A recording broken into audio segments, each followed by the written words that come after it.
Hey, good evening, everybody. Thanks for joining us here tonight on 20 Sides to Every Story. Hope you're having a good start to your weekend. We are going to be playing here tonight another two-page dungeon delve. So Dungeon Denizens is going to be a monster book, 500 plus monsters for either 5e or DCC.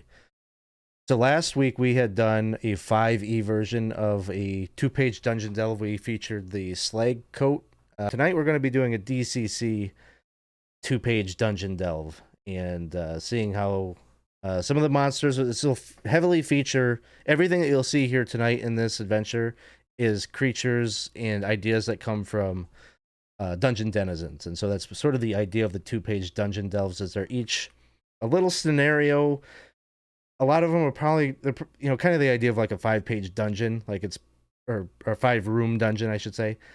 Just a really small little encounter that maybe it would take you a night to kind of play through, something that you could easily drop into a ongoing campaign just as kind of a set piece, or adapt it as you would need for your game. So this is basically going to be, I don't know how many two-page dungeon delves are going to be in that book. It's an add-on product if you back the Kickstarter. And I believe that it'll be the only way that you can get this book of the two-page dungeon delves. I don't believe it's going to be a retail product. So getting in on the Kickstarter is the only way to get your hands on it. I think maybe before I introduce the scenario, maybe we'll just go around and have you all just introduce yourselves. Why don't you tell us a little bit about yourself personally, in addition to talking about your character? Maybe tell us a little bit about maybe your experience with DCC. Let's start here first with Gabe. Hi guys, my name is Gabe, and tonight I'm playing Rollo. Rollo is a dwarf, and is a dwarf in DCC. So it's all about armor, one-handed weapon, and shield, and he likes to fight and likes gold. Not much nuance to Rollo. Something about me. I love role playing, and even though I knew about Dungeon Crawl Classic because I was following Goodman Games and watching their show and everything, I actually never tried it until I joined this channel, and I utterly love it. I find that it adds so much more nuance to the old game in a fun cinematic way. So I'm a big fan. Awesome, thank you. Next, let's turn it over to Winston. Hey, yeah, so I'm Winston. I'll be playing Cub, who is a horrendously unlikable scoundrel, rogue, thief type. He's a thief technically. I have a 3 personality for those of you who know how DCC works. Winston, no stranger to unlikable personalities in his PCs. It just happened. I just follow the dice. But anyways, yeah, and he's out there just trying to again make some gold and doesn't care who he upsets. That's Cub's kind of concept. And Cub is actually not his real name, but that's what people call him derisively. Anyways, so a little bit about myself. So I would say I'm one of the newer sort of D&D type people in this audience. There's a lot of, or this group. There's a lot of people that have been playing for like years and years, play as kids. I started playing as an adult, I guess like 4 years ago or so, 5 years ago. Gosh, time flies. And I picked up a D&D 5th edition because that was what was popular, as the Critical Role stuff and all that. And DCC, I believe, was my first system outside of 5th edition. Definitely the first one that I played over here, and it's so different, and it's so like Gabe described it as cinematic. I kind of described it as gonzo.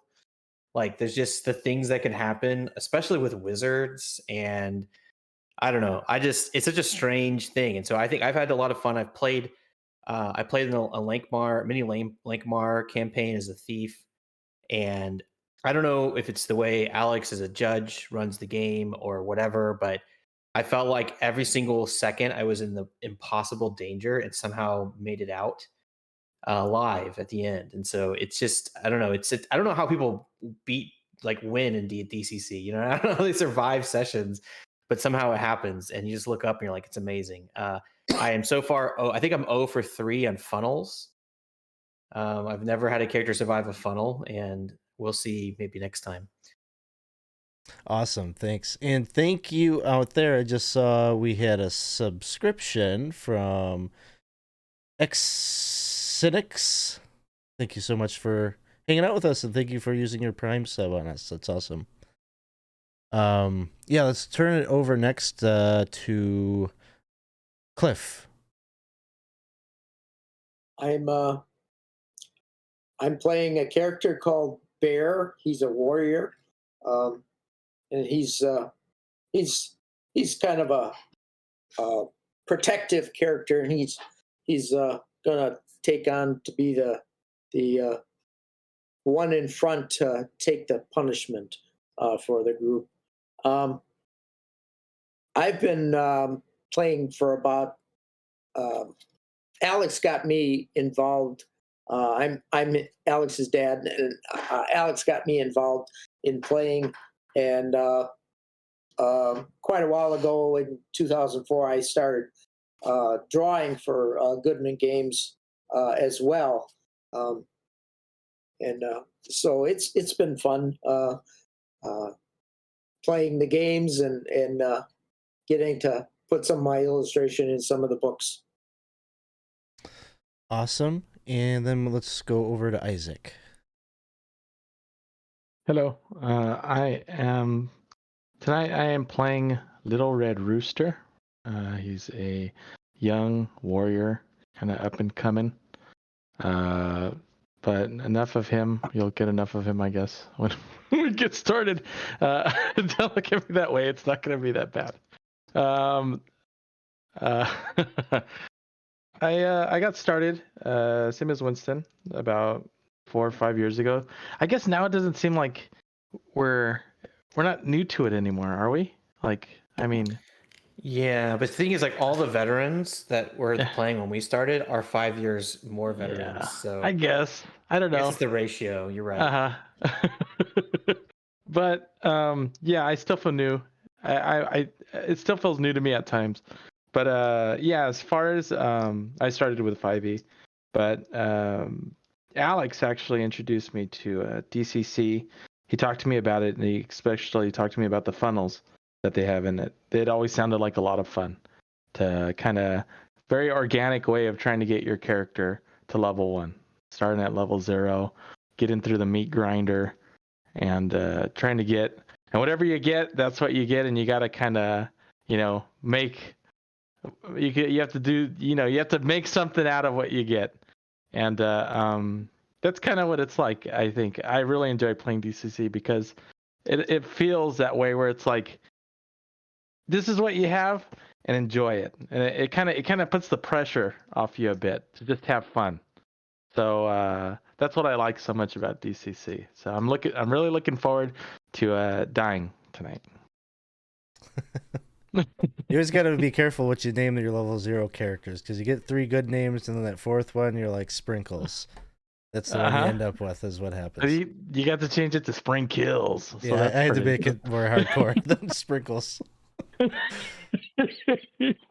I suppose I should answer it too. So I'm Alex. I'm the channel owner, and been doing this Twitch thing. I guess it's been about 5 years or so. DCC. It's funny. My dad says that I got him into this stuff, but honestly, I wasn't playing in 2004. Whenever he started illustrating, he was illustrating originally for what they called Dungeon Crawl Classics, which was a line of adventure modules. Before there was a DCC game, there was a line of adventure modules that they called Dungeon Crawl Classics, and they were for 3.5. And so because he was doing the illustrations for those books, he'd get contributor copies of whatever books, his art appeared in. So there's just these stacks of these 3.5 adventure modules at our house. And so then, I don't know, I think we started playing D&D 5e. It was probably like 10 years ago, maybe now. I think it was in grad school, maybe at the time. But anyway, those were like the modules. Those modules were where I sourced like our first games when we just started playing. I would just pick up those modules and kind of read through them and steal the ideas from them essentially and adapt it to our 5e game. So it could be the opposite way. You could look at it at the opposite way, that if he had not been doing the art for Goodman Games, I don't know if I would have stumbled on those and gotten really into the hobby. As far as DCC the game, I believe the first time I played it was like pre-RPG Day, like 2016 or something like that. It was back when, before I did all the stuff on Twitch, I was very involved with our local game store and did a lot of game organizing and stuff there. And so I think they had asked me, DCC was like the thing that they didn't have anybody to run a game for. So they asked me if I would do it. And I was like, oh, sure, I'll take a look at it. Started the game that we played. We had like maybe 3 players, but it was awesome. And I was just so taken aback by all the charts and all the random rolls for spells. Like that really, the simplicity of rolling a die and then looking up what is the outcome. Like there's something about that's exciting about that, or unpredictable for the game master, that is a lot of fun. And so I love the modules, love the system, and tonight we're going to play a little bit of it. So our scenario, so the 4 of you we're gonna say that you are picking up on a job notice that you saw while you were out and about adventuring. You all may not know each other all that well. You're just like the 4 that have answered the summons to arrive at the village of Artholm. And Artholm is primarily a gnomish village. It rests at the foothold of Gravemount, which is a mountain that holds many of the deceased, or at least the notable deceased of the gnomes that live there. Village of Artholm is it's most notable for being the home of the Clockwork Academy.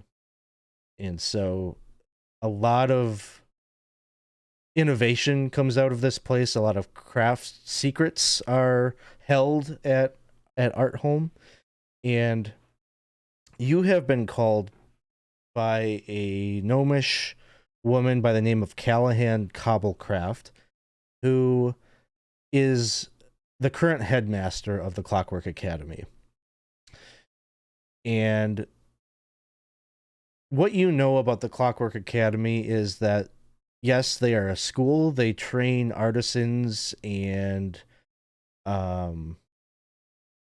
they invent things. They have a lot of secrets to a lot of the clockwork automatons that they make. Most of the things that they produce are fairly benign or cutesy entertainment kinds of things, but more recently they've started to delve kind of more into military applications and have started to build some clockwork automatons that could potentially replace living soldiers on the battlefield. You've maybe heard, as you've come into this area and have traveled through the villages leading up to this place, you probably heard there's controversy about that, whether they should, their place of learning, should they be delving into that kind of a thing, the ethics of it. All of that is a bit of local controversy, but perhaps not your concern. Clockwork Academy is a number of buildings in the center of this little village that kind of it only exists to support the people that either work at the school or run businesses that kind of support ancillary things related to the academy. The reason that you have been summoned is because there has been some sort of a disturbance within the tomb of the founders of the academy. So up in the mountains are all sorts of different vaults that entomb a lot of the most important people that are related to the Clockwork Academy. The particular tomb that you were to go and investigate is the resting place of twin brothers the founders and former headmasters of Clockwork Academy, and their names are Calston and Farwin Tinkerheart. What you will know from kind of asking some just basic questions of Callahan, she will tell you that pretty much every tomb in Gravemount is there's a lot of attention to security to these tombs. You know, they're the secrets of the Clockwork Academy are so well protected that they know that the graves and the tombs there would be hot targets for thieves and grave robbers. So they put a lot of care into protecting those tombs with magical wards, and even in some cases physical clockwork machinations to protect from those kinds of things. All of these contraptions that they have that protect and ward these tombs have the ability to communicate with Clockwork Academy. And it's not rare for it's not uncommon, I guess. Every once in a while, every year maybe, there will be some tomb that gets broken into. And usually the tombs can resolve it themselves. But in this case, they're continuing to get a signal from one of the tombs, as if there's something actively wrong inside. They've sent a team up to kind of look at it, and there doesn't appear to have been any breach from the outside. And so the gnomes have decided that they wanted to contract with adventurers to check it out because they're worried that there's something really wrong inside, and they want a group like yourselves to go and check it out and deal with it. In negotiating with her, you'll be able to get a handsome reward of gold. Of course, they're totally willing to pay you. But maybe there are other things that your characters would be interested in. Is there anything that any of your characters would want to negotiate for? You would know that the Clockwork Academy is not only they guard secrets, but they can invent things. And so it could be that you could make a request for something that you want made for yourself. If there's anything like that, throw it out and let's hear what the ideas are. Well, I think Rollo has a brother called Frollo, and he lost a whole arm to an ogre. So it would be interested in them making them some kind of prosthesis that you could go back and hold this famous shield. Absolutely. That would be something that is probably a common thing that gets asked of them, is to create these kind of prosthetics that are not only that look realistic and serve kind of a cosmetic thing, but are actually usable and maybe even stronger than the original arm. So they'd be more than happy to make that accommodation. I would like to know what sort of defenses these tombs have, and how we can shut them off so we don't get trapped within these traps or tombs. They would tell you that this is among one of the oldest tombs in Gravemount. And they don't know precisely what might be inside, but they believe that it's likely that there's a number of clockwork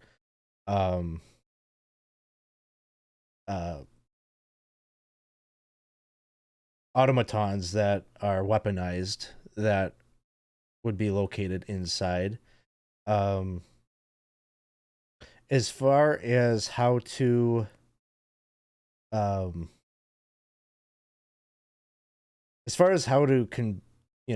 communicate with them to make them not think of you as an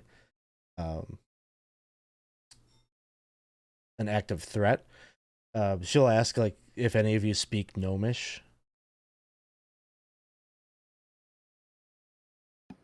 I do. Okay. So I don't actually, but I would say that I do. Oh, okay.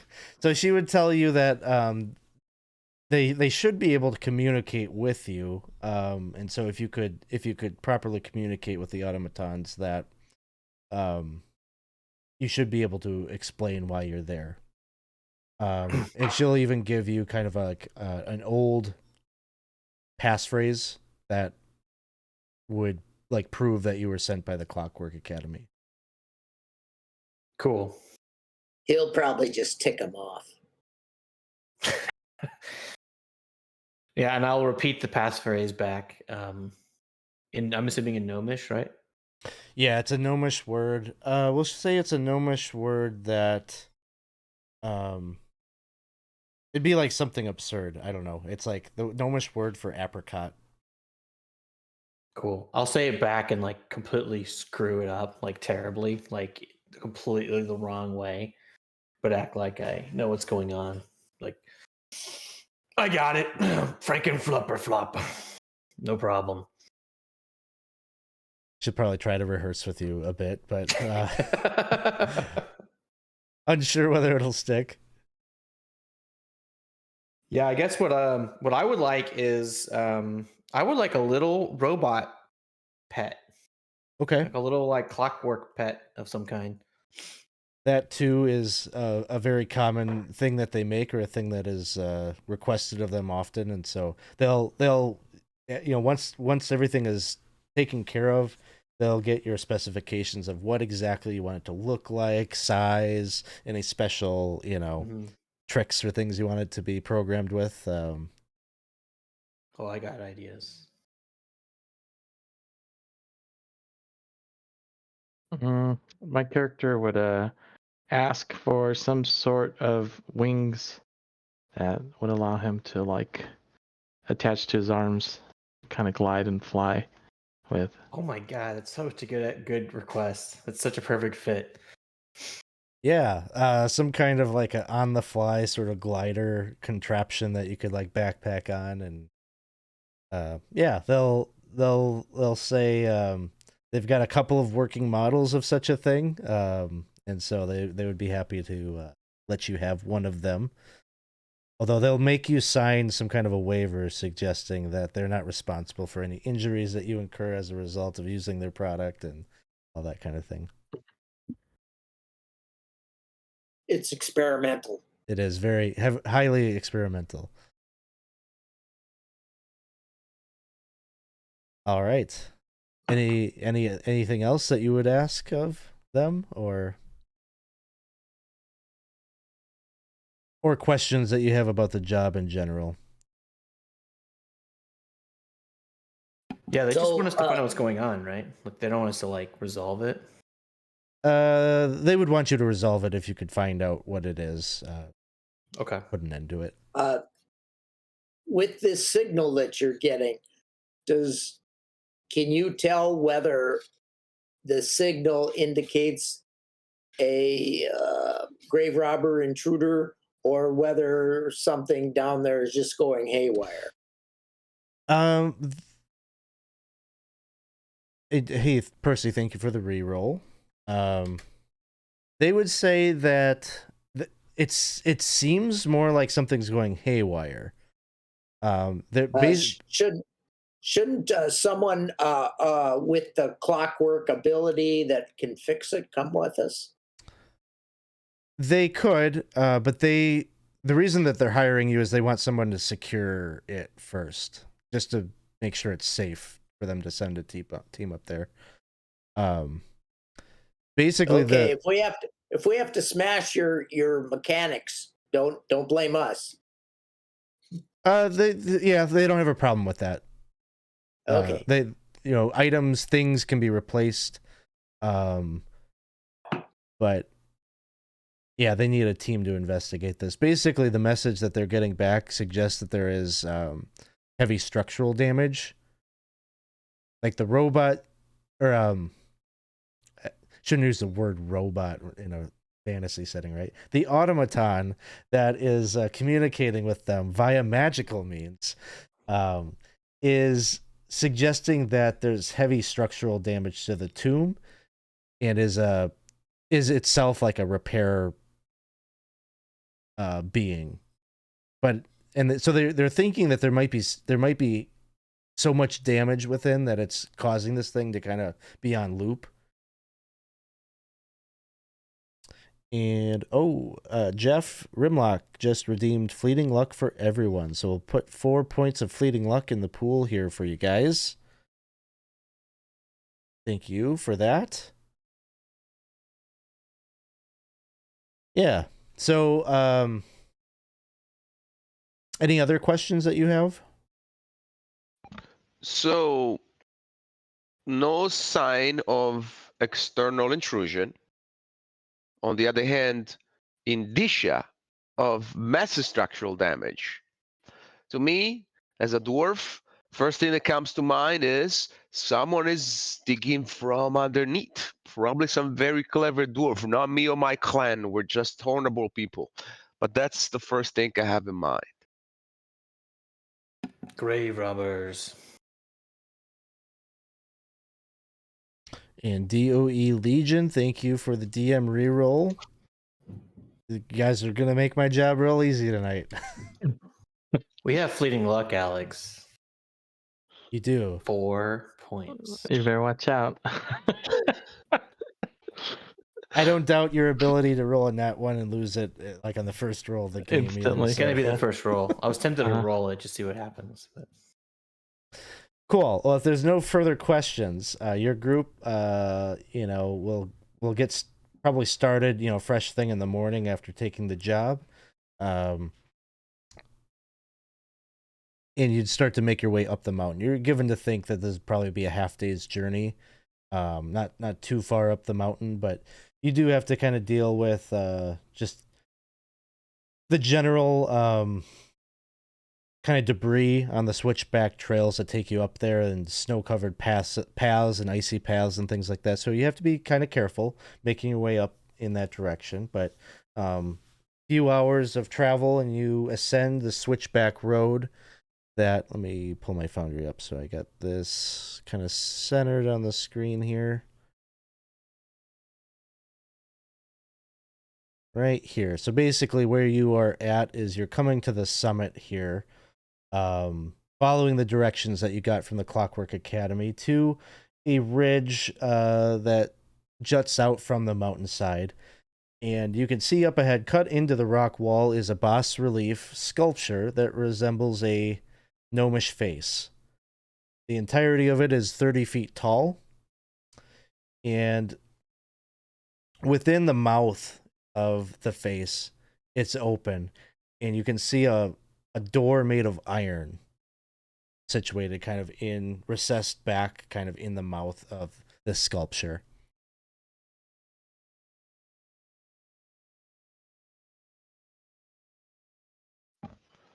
Well, Right, door over there.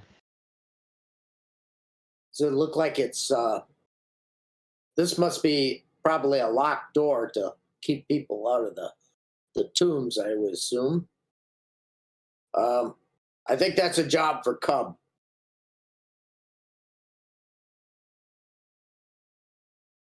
I think Winston probably had to step away here for a second.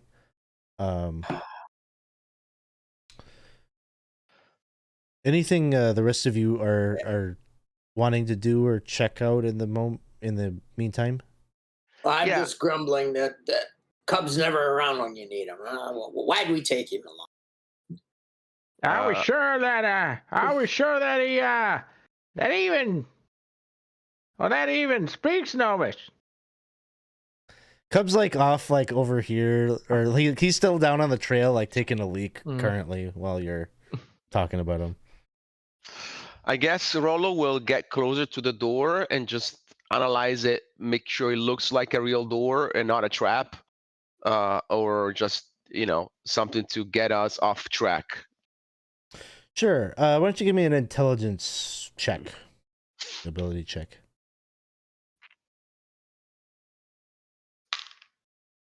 I rolled a 4. My intelligence is 13, so 4. Okay. So this would be a not great roll. Not great roll. We have difficulty checks on these things. So you're looking at it. It looks like a real door. As far as whether it's trapped or not, you have no idea. You're kind of looking at it and taking everything at face value. I guess the thing that probably strikes you is you have no idea how to open the vault door. Guys, looks like a door. I should have asked how we get in.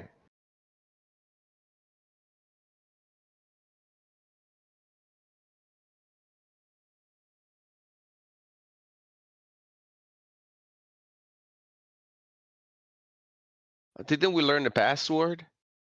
They gave you a word that they believe would deactivate the automatons if they are active inside.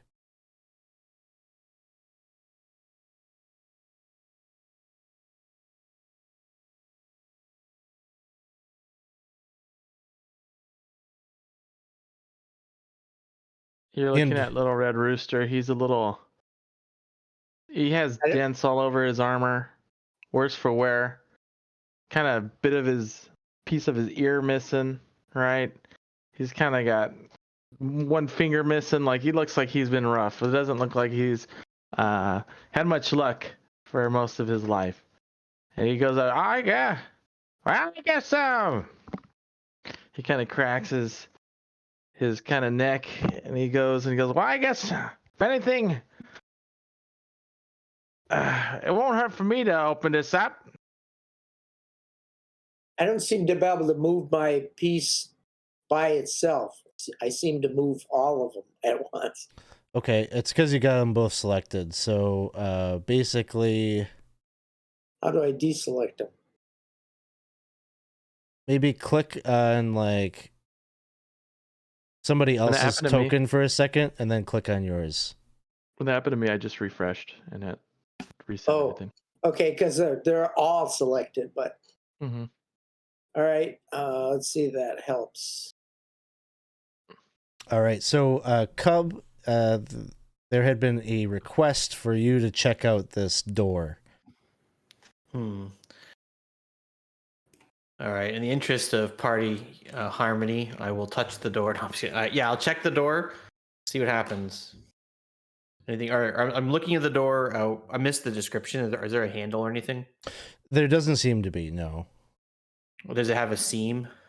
It's like a cog wheel vault door. Okay. So is there a seam? Yes, but I mean, very tight. But there's like airtight.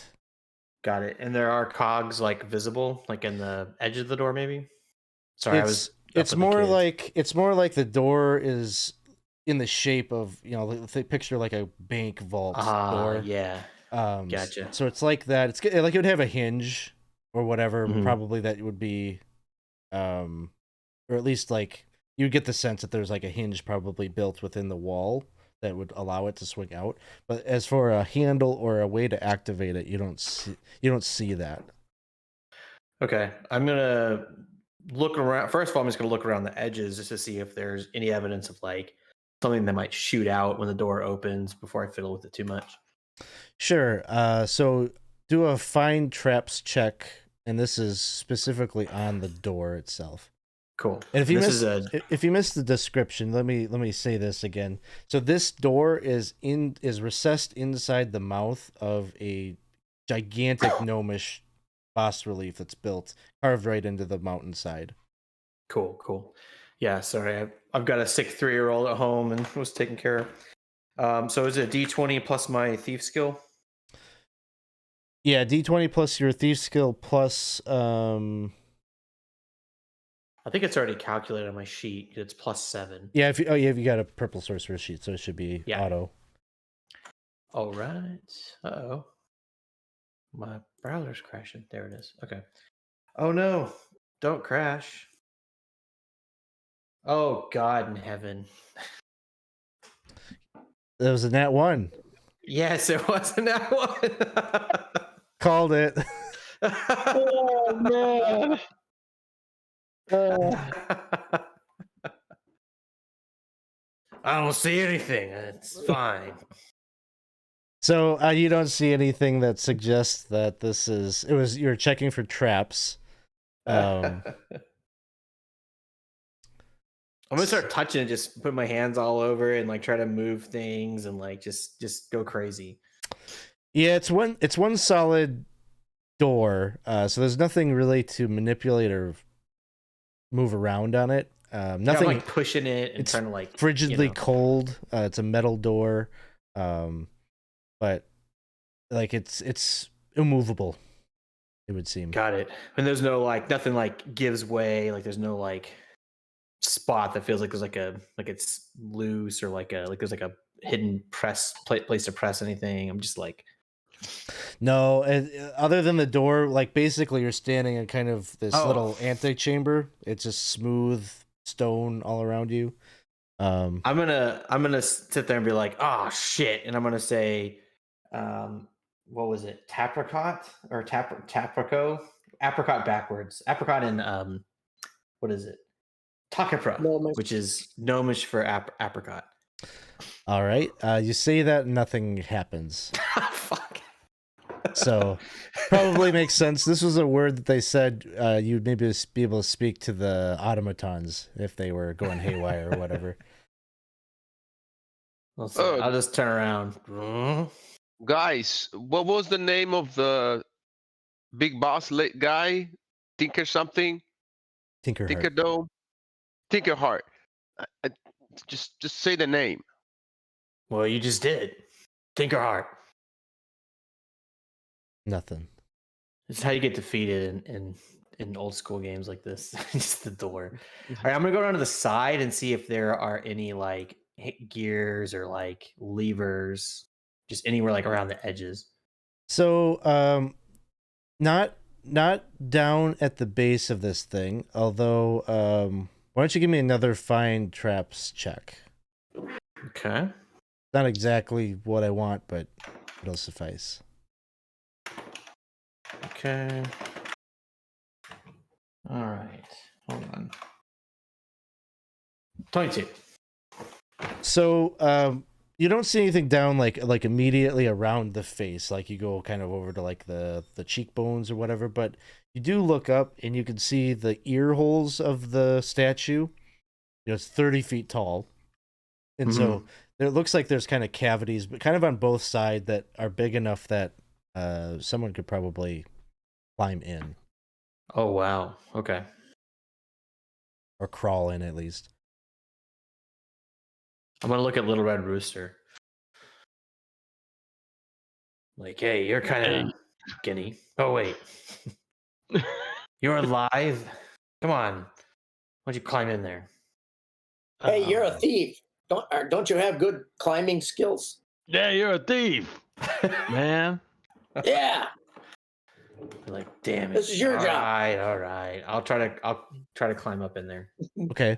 Thieves in DCC, I think you have a climb sheer surfaces skill probably. I do. And you know what? I just need to like roll a d20 and just do the mental math. I can do it.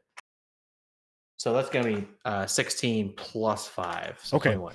Yeah, no problem. This is easy for you to climb on up there, even without the gear. And so yeah, you make it up there, and as you kind of look in or peer in, it's still daylight, so it's no problem to see in there. There's like a valve that you see recessed in maybe 5 feet or so. Cool. I'll start turning the valve. Okay. As you start turning the valve, I need everyone except for Cub, to make a reflex saving throw. As a bunch of rock and debris from further up the mountain starts coming and falling down upon you. So that would be for them. That's d20 plus your reflex save, right? Yeah, I think so. Yeah, it would be whatever your class bonus is to reflex plus agility makes up what your save bonus is. Good and luck. We're looking for a 13. Yeah. Oh, Rollo fails. let me check something real quick. Rolo, there is no, there's not. We used No. it. It's gone. There's There's no fleeting luck left. Check penalty was 5. Yep, 13. Okay, so you met it. Mm-hmm. All right. I better burn 2 luck. Just take. It's just Or- rocks. What's the worst that'll Or happen? can I do that? All right. If you failed,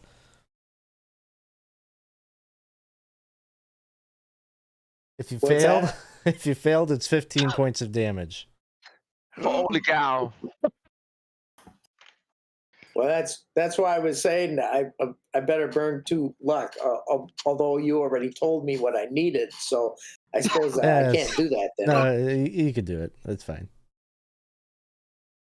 All right then. I'm a fan of typically like on low stakes things, telling you what it is. Yo, all right, guys, I'm barely standing. So how about you finish this adventure by yourself when I wait over here? Hey, we need you, man. You can't go nowhere, man.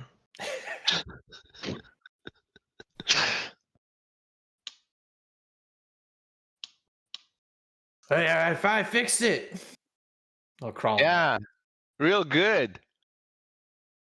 You're climbing back down. Yeah. Okay. So you're back down there. You can see Rollo is just like buried in debris and rock, bludgeoned. Oh, ouchie. I gotcha. Cool. Okay. I changed my voice, just so you know. I'm getting like Duke Nukem vibes. Yeah, kind of, yeah. Oh, we can go. We'll just keep on going. We'll see where it goes, huh? I'm going to start. Hey, rock off. There you go.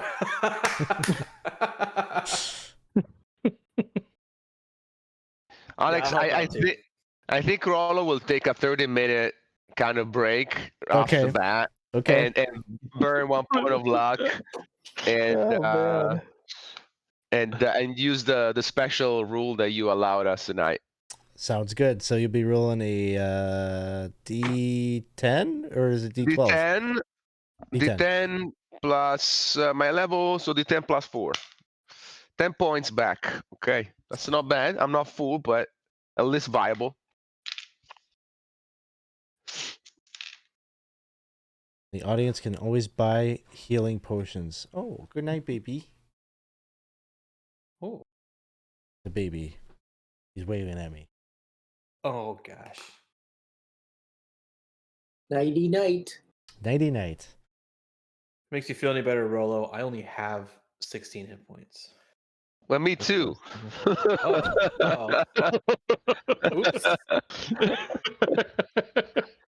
Purple sorcerer's done this 30.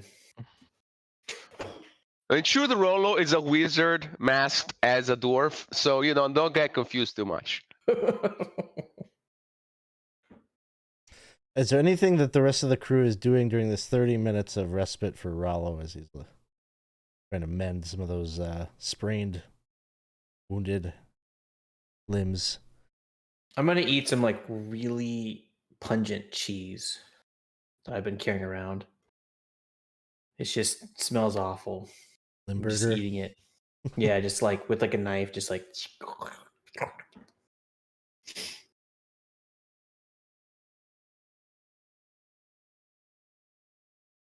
But yeah, that's it. I mean, I guess like if it's 30 minutes, I guess maybe we like rest for a little and then maybe take a look around, see what's going on. Did the door open, by the way? It does not Or open. just rocks fall. Can I climb in the other ear? You can. Do another climb sheer surfaces check. Hold you on get- there a minute, bud. Hold Correct. I on. think maybe the rest of us should move away from We're the gonna move entrance over here. All right, I think it's a +5. Uh-oh. Yeah, that's going to be 10. Should I burn luck? Everyone's running. You might want to do burn it. a little luck. Do it. Yeah, I'll burn a point of luck. And so I get to roll a d6 as I'm a thief, level 4 thief. Right? So 13. 13. Okay. So you make it up there, and you'll see the same thing in the other ear. There's a valve recessed in the little cavity in the sculpture. All right, I'm just gonna grit my teeth and turn the valve. Now everyone else has moved away and moved down the Mhm. path. Is that what it is? Okay. So you turn the valve and the same thing happens. A bunch of rocks and debris falls down. All right, I'll climb back out. Did the door open? It did not. Is All right, I'm there gonna look something that up. stops you? Is there something that stops you when you go in? Or So it's just like recessed in the ear hole like 5 feet or so. okay. So it's really just a little alcove for where this valve is located. So I'm gonna look up where the rocks are falling. Do we see like, is there anything like opening up there? It's just like sheer mountain. Sheer mountain. Okay. Yeah. But there's no like, nothing has been like unloosed or whatever. Nothing that you can visibly see from where you're perched, no. Check the nose, man. Check the Yeah, nose. I'll check the nose. Okay. There's no alcove in the nose. It's just kind of smooth, you know, there's nothing there that looks like it's a device or anything like that. How about eyeballs? Nope. I'm gonna push the door. Stationary. Damn it. Hmm. It may occur to you this is a tomb for twin brothers. Oh, you gotta turn them at the same time. Yeah. I will call up who's the most comfortable climbing person. Actually, Rolo. Bear, come here.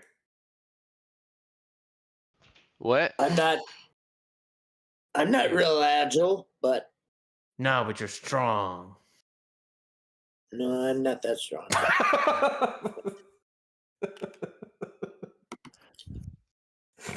Is it you gonna get Bear climb up there? I was gonna have someone boost somebody else up. Is what I was gonna advocate for. All right, I can boost someone up, but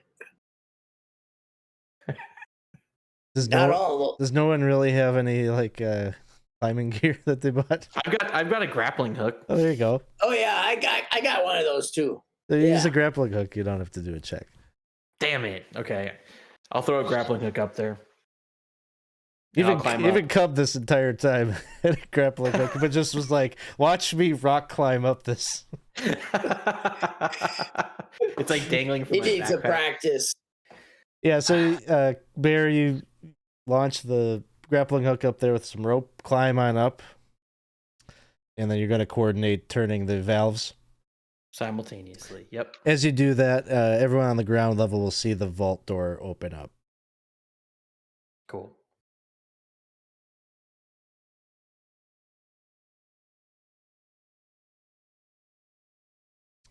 I'm so glad that I'm so smart.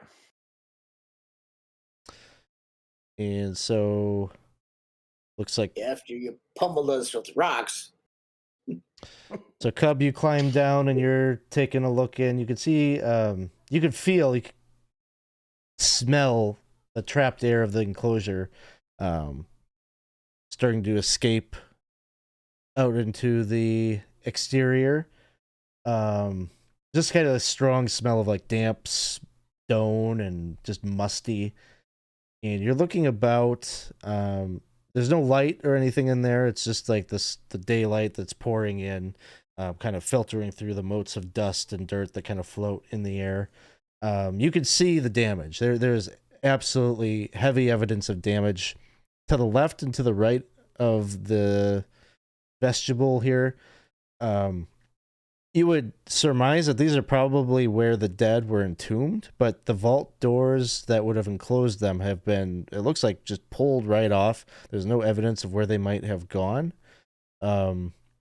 Even the structure of this wall up here is completely destroyed and like caved in. I light a torch. Okay, you light a torch, so you're gonna have light Yeah. going in. You can also see that the northern ceiling seems like it's starting to buckle kind of in the northwest corner. Like the pillar there is starting to kind of fail and crumble. There is some sort of a small metallic sphere that's using little wiry appendages that looks like they're up at the north end here. I think I've got art for this one. Ooh, is this one of the ones? So it looks like this. I gotta get in the frame here for the people watching. And it's just like got like little wheels that's kind of rolling around on. There's steam coming off of little pipes that are jutting out of its back, and just it looks like it's trying to, with like little claws, like pick up pieces of the rubble and debris, and then it's got some kind of a tool that looks like it's like squirting out some kind of like a mortar. It's like trying to like put the rocks back together. It's struggling a bit to do so and keep everything together, just based on like its size and how big the task is before it, but it's futilely trying to put the wall back together. I'm gonna sketch a picture of this robot automaton, so that when I get my pet, it'll look just like it. Get some inspiration for your reward. Mm-hmm. It doesn't look anything like this, but I'm trying anyways. Hey man, you think that's the their apricot thing? Well, there's only one way to find out. And I'll just yell out Taprico or whatever it was. I can't say apricot backwards. It's hard. And Apricot. this is a perfect time to have you make a personality check. All right, so just a D20 -3. No problem, I'm sure. We got it.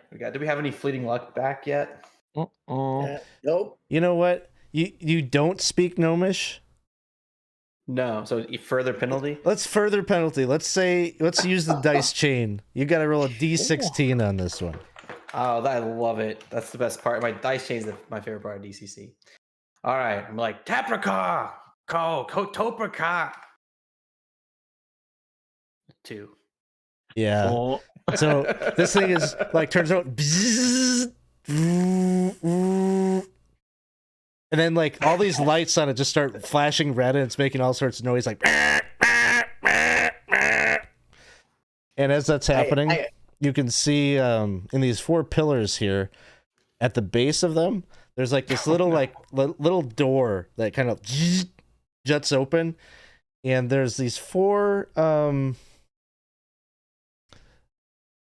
they kind of look like armored dwarves in a way, just because they're plated and heavily, they've got kind of like this armor as iron carapace on the outside. But then as you're kind of looking, like, oh, okay, it's not a dwarf. It's actually like a weird little gnomish contraption. It's got 3 wheels.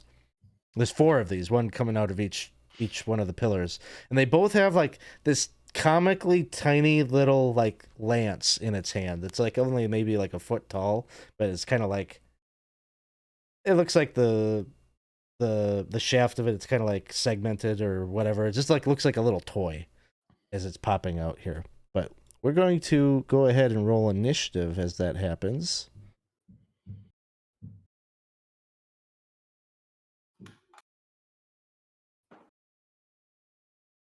Is DCC individual initiative or? Yeah, individual. Okay.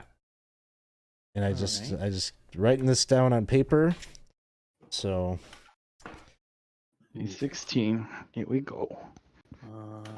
Just straight D20. we'll roll 1 for my fixer. Not so good.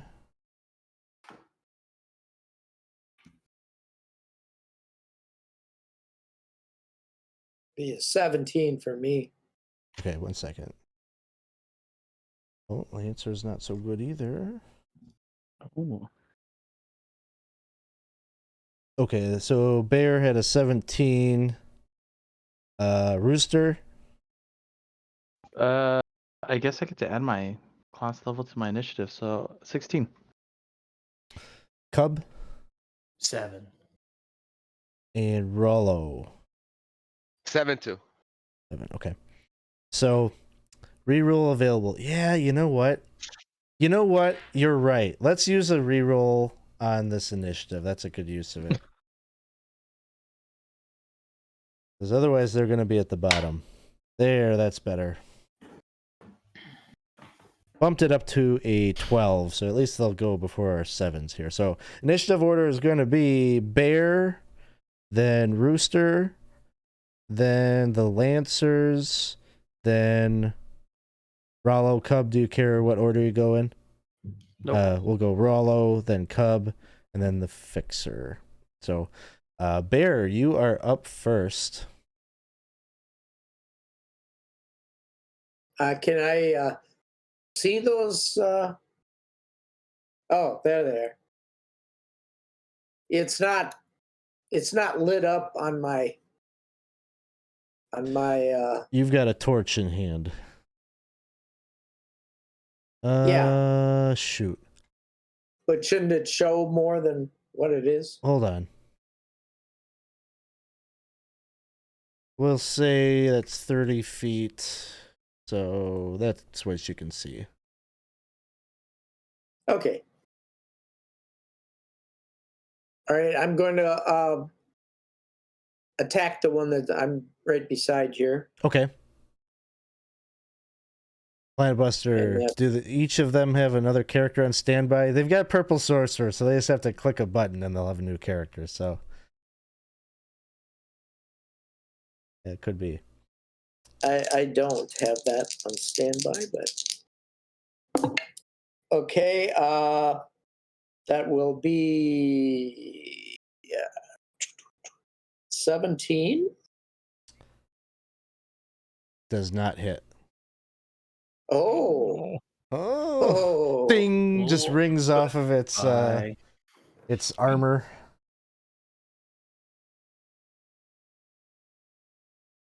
All right. So then. Oh, wait a minute. I forgot to add my my lucky weapon bonus, so that would be 19 actually. Okay, that'll hit. All right. Nice. All right then D8 plus. Okay. Now do I roll the D die again for damage or? No, you keep the same roll. Okay. Yeah.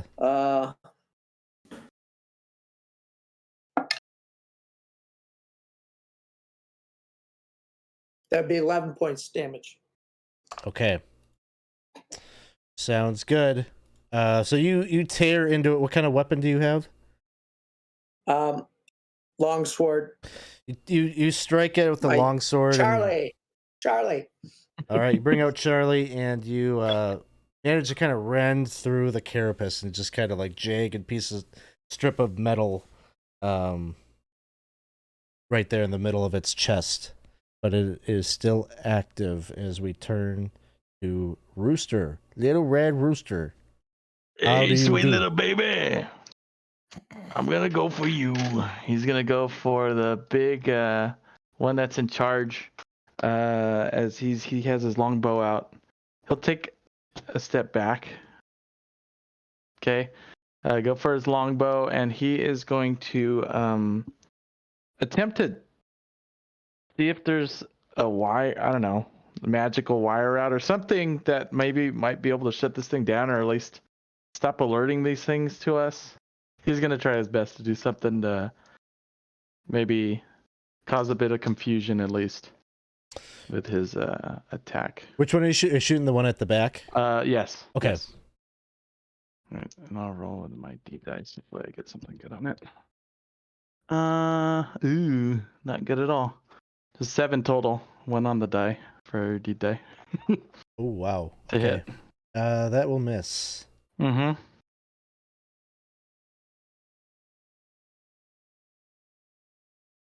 All right. Next up are these little guys here. The one right next to Bear is going to attack you. Now, Bear, you're not using a shield then, right? Because you got the torch in hand. Well, I wanted to just drop the torch on the ground. That would that make it go out? Potentially. Oh, well then. I would say Then there's I just won't. I just won't use the shield then. I Okay. guess. Okay. So the one in front of you is going to try to strike at you with that little lance.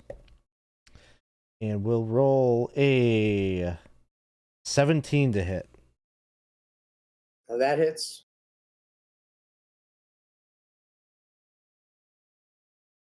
$11 points of damage. It's like just like a funnel, right? It's just like a funnel. This is a level 4 funnel.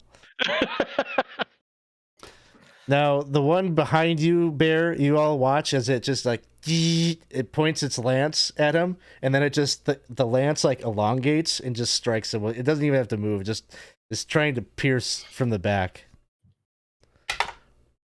We may have to leave this place. Does 14 hit? No.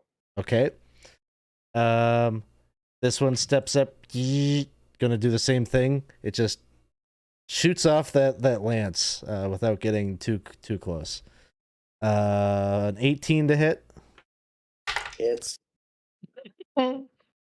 11 points of damage. And then the other one here steps up and misses.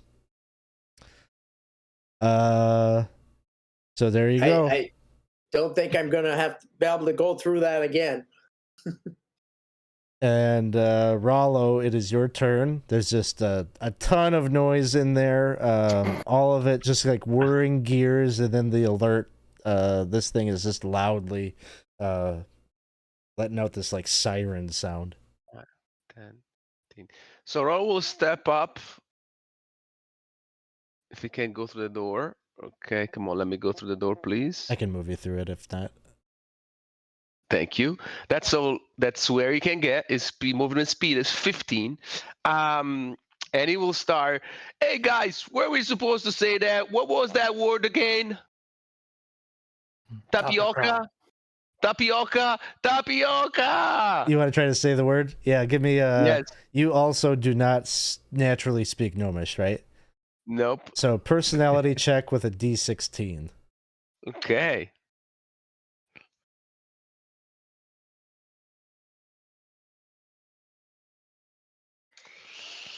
Seven. All right. Actually 6. I got -1. You're gonna need some luck probably to make this one happen. So it doesn't seem to respond or even recognize that you're trying to speak Gnomish. Because I'm not speaking Gnomish. Okay, well that's my turn. Sounds good. Cub. I'm gonna follow suit, like, no, dummy, you gotta say it like this. Toprika, Toprika! And I'm like pulling out a torch with my other hand. I'm just like waving it. Okay. Personality check, D16. Okay, -3. Damn it. I am going to burn 5 points of luck. Okay. Big roll. 5d6 of bonus coming in here. Okay. So with the -2, it's a 15. So as you say that, like the sirens like stop, and then you just hear kind of like it's making like another noise or another sound, but all of the lancers like kind of go docile, or they cease being aggressive and kind of stand back as you do that.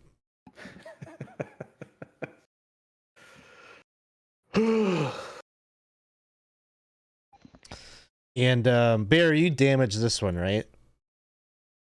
Almost immediately, this little robot thing like zips up here and starts to pull out some kind of like almost like a welding apparatus, and it starts to like kind of sew up the seam in the armor that you rendered. What about my damage? The torch like kind of comes towards you. No.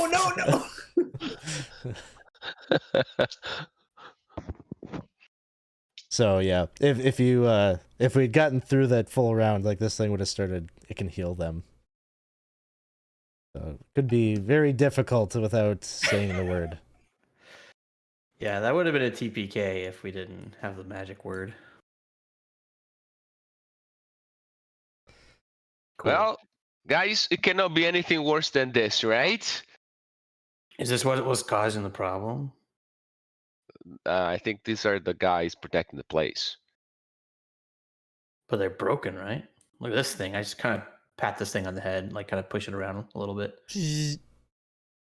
Starts like kind of doing laps or circles around you, and like gives you a little automatron fu.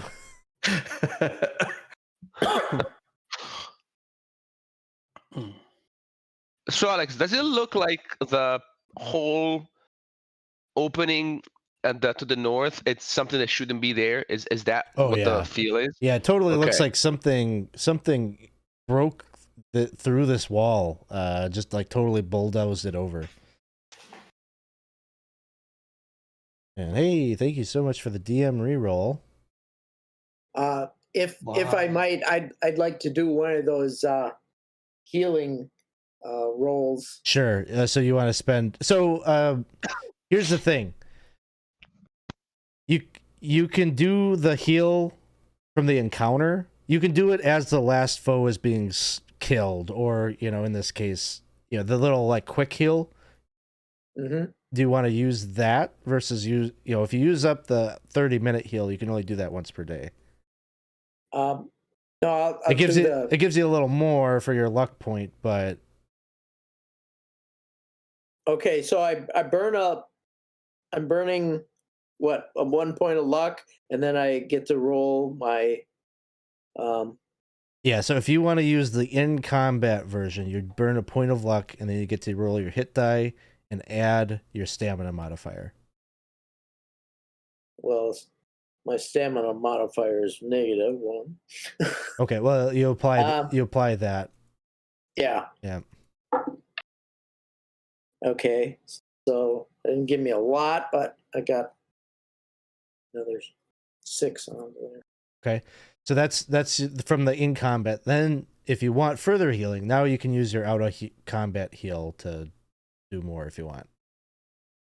Now, would I have to burn another luck point? Yep. Burn another point of luck, and on this one you get your hit die plus your stamina modifier plus your level.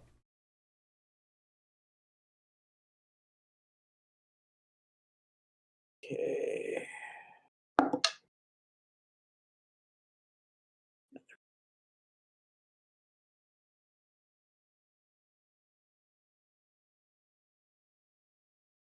Okay. All fixed up. I'm pretty healthy now. Yeah. So in the 30 minutes that Bear is patching himself up and whatnot, what you can tell is that in each of the rooms that once held the deceased, there's just like a big stone divot in the floor, almost like the sarcophagus that was there has been completely ripped out or removed. And there's no sense of really any objects or anything of value in either vestibule, other than maybe a little bit of debris and rock. The doors, you could tell now on closer inspection, there were doors that were on that enclosed these two tombs. There's no evidence of those. They've been completely stripped off of the wall. And on the other side of this, where this wall should be, is just a tunnel that looks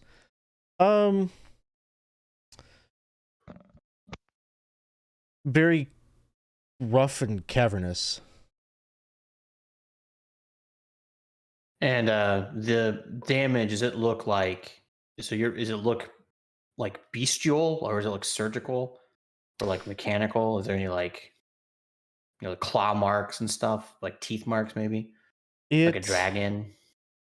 Nothing exactly like that, although there's like sort of there's like a weird uniformity to the tunnels. like not that they're perfectly like symmetrical and whatnot, but like just kind of like you just kind of see these like kind of grooves that almost seem like they kind of ring like all the way up the wall, up the ceiling, and then down to the floor. So it doesn't create like a uniform tunnel, but there's sort of like a regularity to those grooves that you notice. And Alex, this uniformity and whatnot that meets like this temple, it looks like the cave-in happened from the inside out. Like it looked like it came from this direction and pushed it into the tomb. Yeah. So the heaviest rockfall has come in on this side. Okay. And whatever it was, it seems like it maybe clipped or it put some pressure on this pillar here. Because that's cracked and it's starting to kind of fail. You can see the ceiling is starting to sag there. Well, looks like we gotta go investigate down deeper. Hey, Rolo, Yeah. you being a dwarf, do you have some ability with stonework? Is that a I know you question? dwarves are. Is that a question?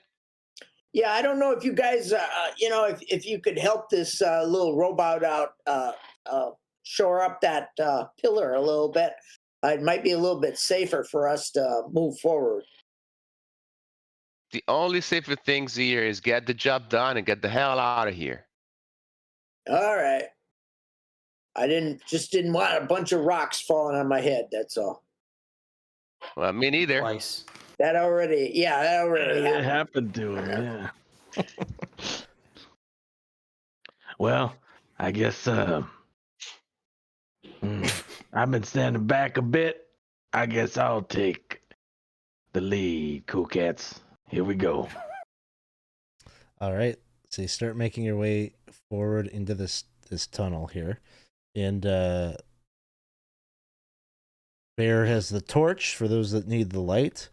And as you're moving forward, once you get past like this initial little bit of debris, you start to see less rock and such. And then eventually you get up to this like intersection where it seems like there's all sorts of tunnels that start leading out in various directions. Is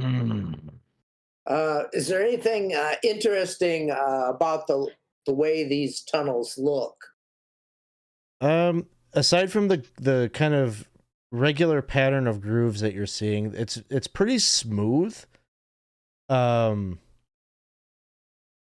It's hard for you to conceptualize what could be making this, because if it was some kind of like burrowing creature like a Boule or Umber Hulk or something, you'd think it would be like a little bit more rougher, but it's pretty uniform.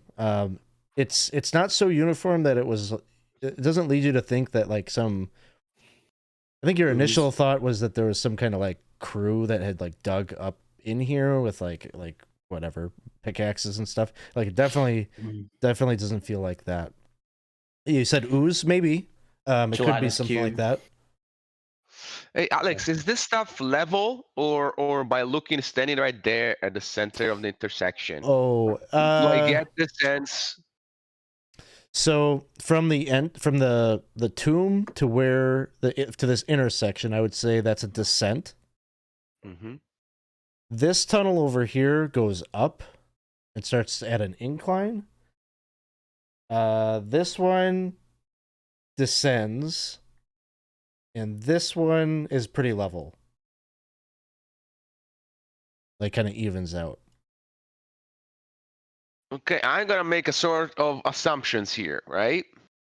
Yeah. So, whatever did this came from the east, because it goes down, so it's coming from down below. Then went this way, points north, then point this way, went south, got the stuff, and then the one to the west probably is attempt to go back out. I don't know. But I recommend going east first.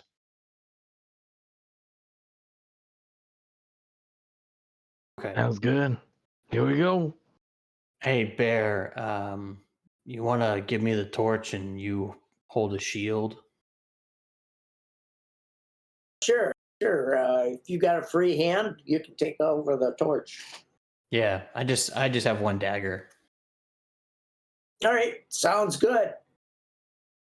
All right. So you make that exchange and you start heading to the east.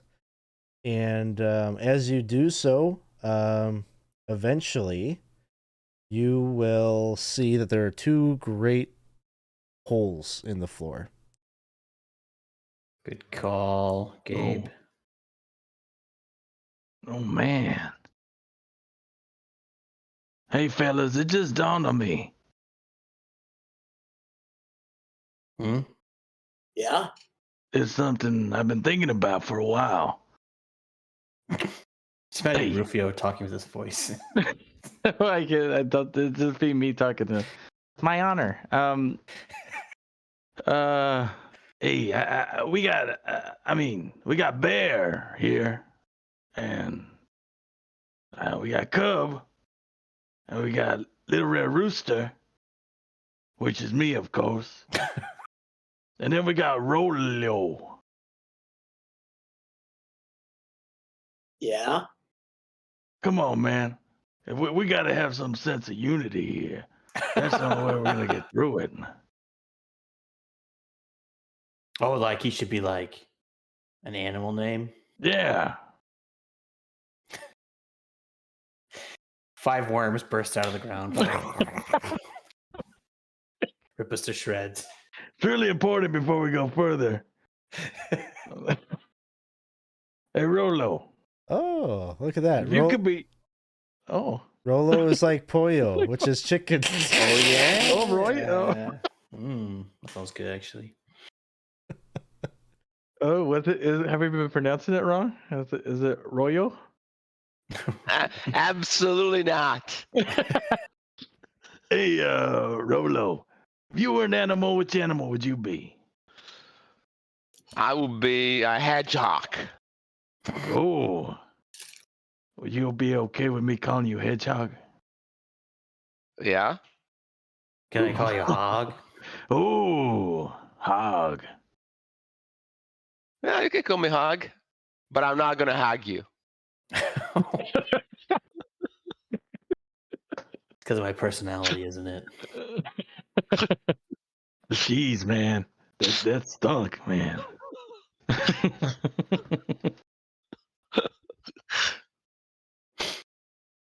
All right, I'm Okay. gonna walk up to one of these holes and hold the torch out and like look inside. Yeah, so you look down there and you can't see like a bottom to this hole. But I'll kick a rock in. it probably falls for quite a while. Maybe like 20 seconds before you hear it like thunk. And so you're looking down there. These holes are like perfectly symmetrical. They still have those same grooves, but they're like perfect in how they descend down. And it looks like a straight drop. At least you can't see the bottom with your torch, but where after They're too deep to climb down. after the rock hits, you hear it roll a bit, almost like it hit kind of like a slope, and then just started rolling. Same thing for this one? Yeah, same, more or less the same thing. Maybe a little deeper. So we found the infill point. I don't think we need to go find where they're coming from. We definitely need to find where they're trying to go now and exterminate them. Or pay them to be off, whatever seems more expedient. But the irony is not lost on me. This is a tomb of twin brothers, right? And here we see a nice brotherly double dig hole, whatever it is. What did So- you say? Huh? Double thick? Okay, never mind. Hey Double man, big. it's it. I don't know. I don't know about that stuff, but what I'm thinking, I don't know. So you're thinking that what you think that these two holes have something to do with the fact that they're twin brothers? I'm not excluding the possibility. No, why are you? No, no, man, hog, no way. Look at the size of these things. I mean, It's I don't. that. I'm not sure I want to meet up with what dug these things.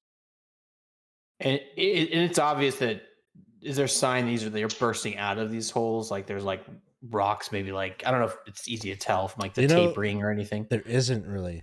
There isn't like a lot of rock or debris around. Interesting.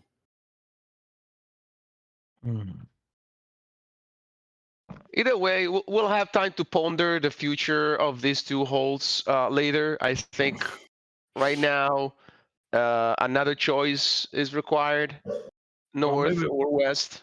Yes. Yeah, let's go back. We know what we got in front of us before we head down one of these holes. Maybe we see what's behind us first. That's a good idea. They must have carried all that rock out of here. You So- assume that there were rocks. What if they're destroying the material as they go? Therefore, something not that creating debris. Well, the most Like clever. eating it. Oh.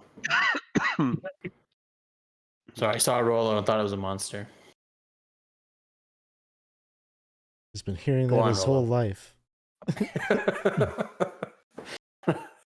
So you make it back here to the intersection. Where are you hoping to take your exploration next? Let's go north. So heading north, feel free to start moving in that direction. And this will bring you up into a very large cavern. Stone tunnel leads away from the intersection deeper into the mountain, and leads you to this underground grotto. Ceilings here are much taller. They open up, and it's 20 feet overhead. And you can hear the sound of water trickling down. Yeah, kind of from this northeastern corner of the chamber. Kind of in this direction. And Does this look smoothed out in the same way?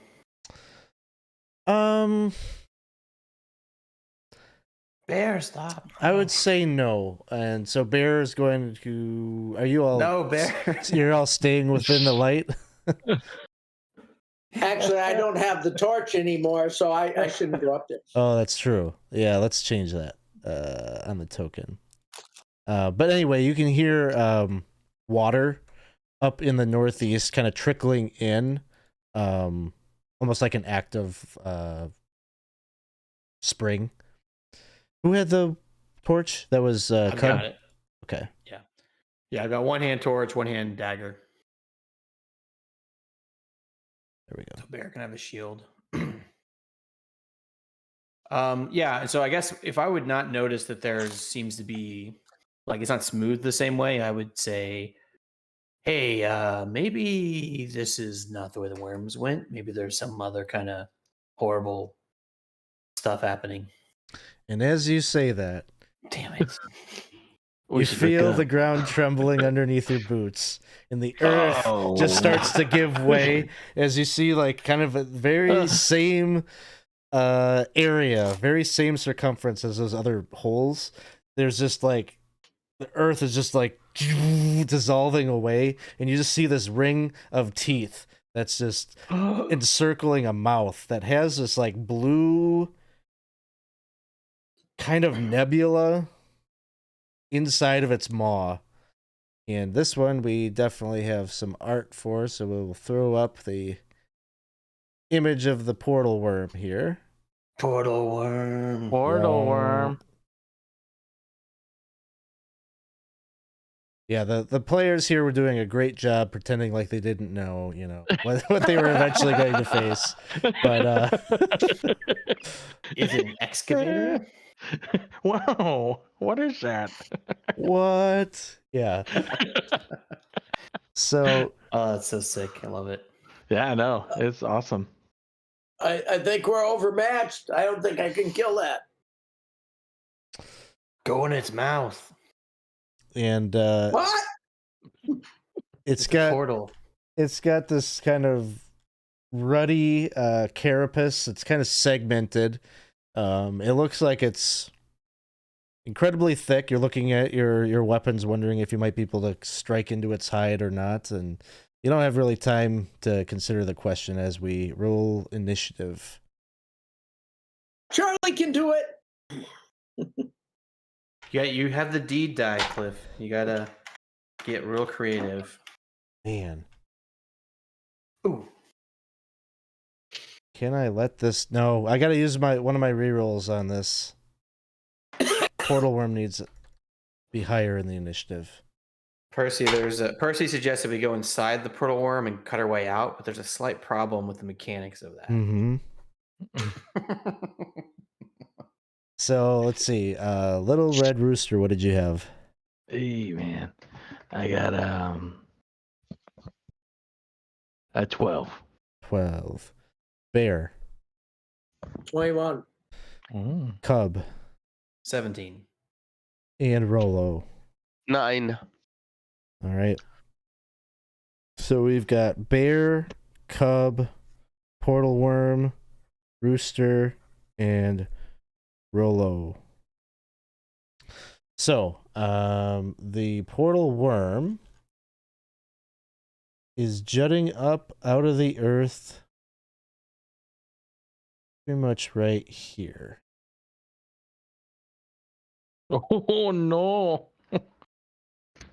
And that is where we are going to start the action out. So, first up is Bear.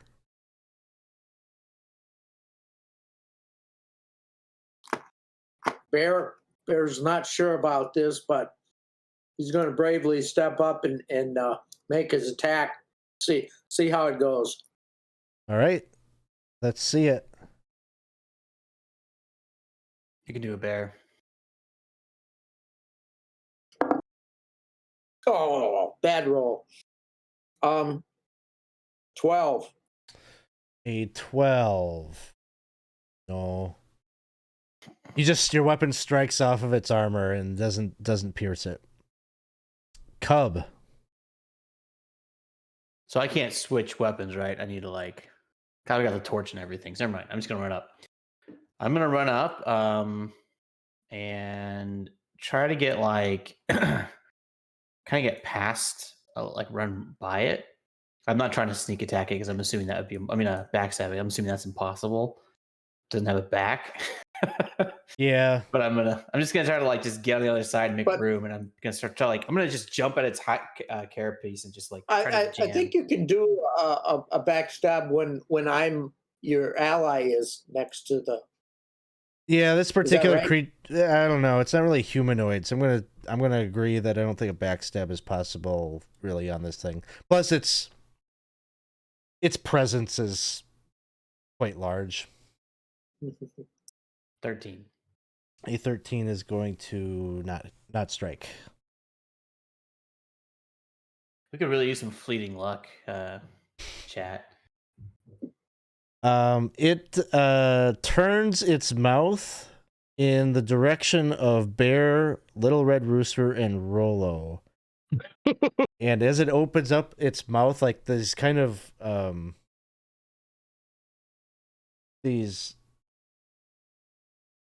it retracts its these elongated fangs that are just rune covered, like they're glowing. Arcane runes that are on these fangs, but it retracts those and kind of widens the maw that is ringed with a secondary set of teeth, and there's some kind of like magical force that seems like it's like a vacuum that's pulling you closer and closer towards it. And the three of you need to make reflex saves.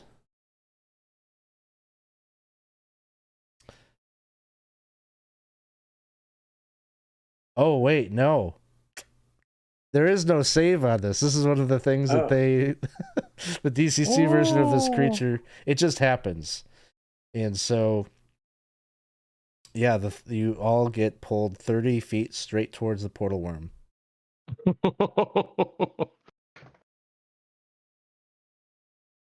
Oh, that means I'm down its throat then, right? Yeah, and you're right there. So as this happens, it's going to try to take a bite at you. We're going to Narnia.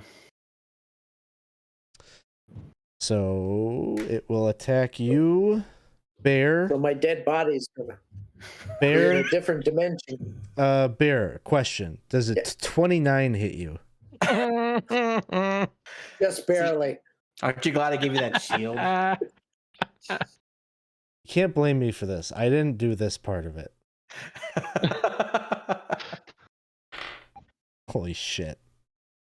Excuse my language. I probably shouldn't be cursing. This is a promotional video. 21 points of damage. Oh no. And you're grappled by it. So not so bad. So the fangs like enclose and they like clamp down on you such that you're like stuck inside kind of its mouth essentially. And so you're right there by this portal. And So if I did a healing thing, I gotta wait until my turn then, right? yes. Yep.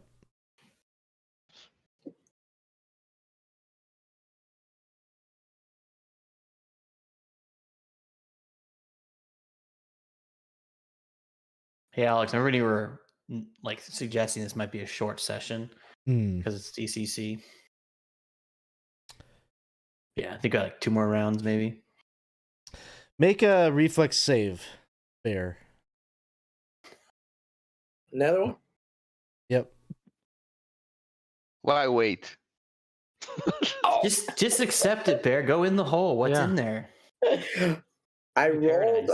rolled a natural 1. Okay. Well, you don't have any fleeting luck, so no problem there. But the thing, like the suction as it closes, just gets more potent, and you just get pulled right through that blue vortex. And we will follow up with what happens to you in a moment.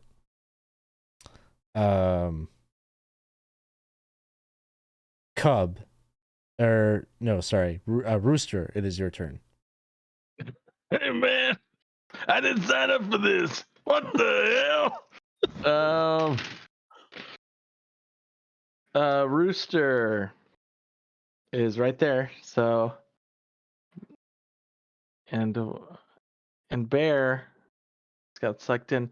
He's gonna try to go ahead and when that flap in front of it is down, he's gonna try to like strike with his pole arm, try to kind of like pin it to the ground somehow, maybe like skewer it through, try to drive that thing through so maybe it's not able to move as easily. Okay. You're trying to like pin like a part of its worm-like tail maybe to the ground. Sure.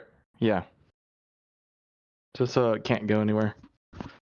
Because if we get sucked in here, man, at least it's not in the next city over. You know what I mean? All right. There we go. So I get this plus this. With my oh no. Well, it's not gonna matter because I fumbled. Ooh, That's not good. I got a 5 on the mighty D die, but I fumbled. So. All right. So fumble. Yeah, I'm wearing. I'll tell you right now. I am wearing. Chat, do not buy us any fleeting luck because tonight. This is rough. Don't invest in us. I'm wearing chainmail so that the fumble die is a D12. Okay. D12 modified by you have a negative luck or just I have a zero? -1. Okay, luck. so you add 1 to this roll. All right.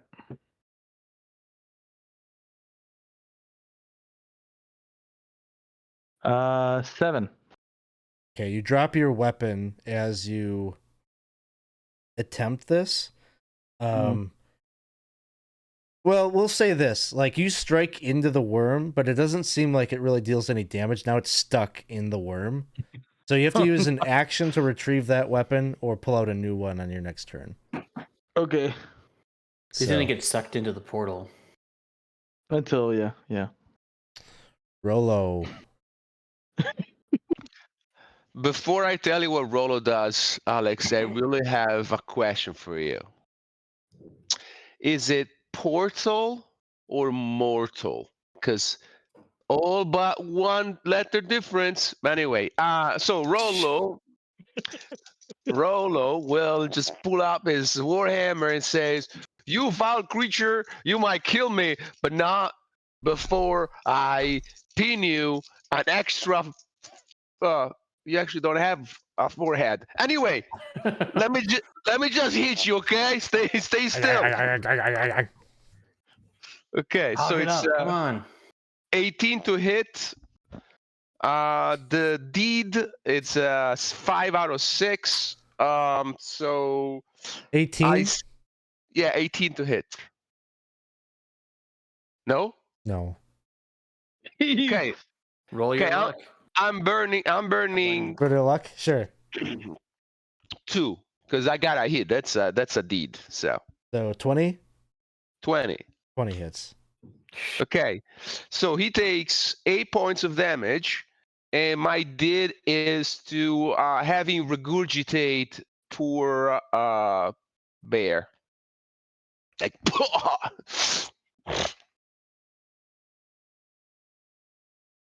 How are you attempting to make the worm do that? well, I'll hit it strategically in a point where, Okay.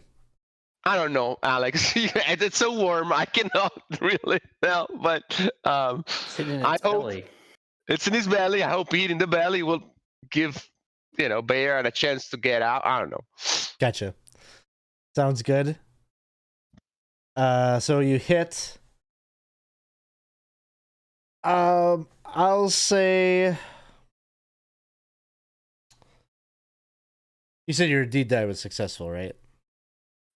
Correct. Yeah. What was the deed die? It's a D6 and I rolled a 5. Rolled a 5. Okay. Give me just a second. I just want to look at something to give like a comparable like benefit. Mm-hmm.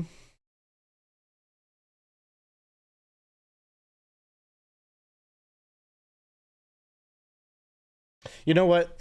We'll just say bear. You can make. I'll give you an opportunity to make another reflex save. That is exactly what I was looking for, but I didn't want to ask you. But yeah, that makes total sense to me. So like you go and you. What kind of weapon do you have, Rolo? A warhammer. Warhammer. As you strike, you strike at its mouth, and momentarily, bear, you see like the warhammer kind of poke through as he's just like wildly like smashing in that direction.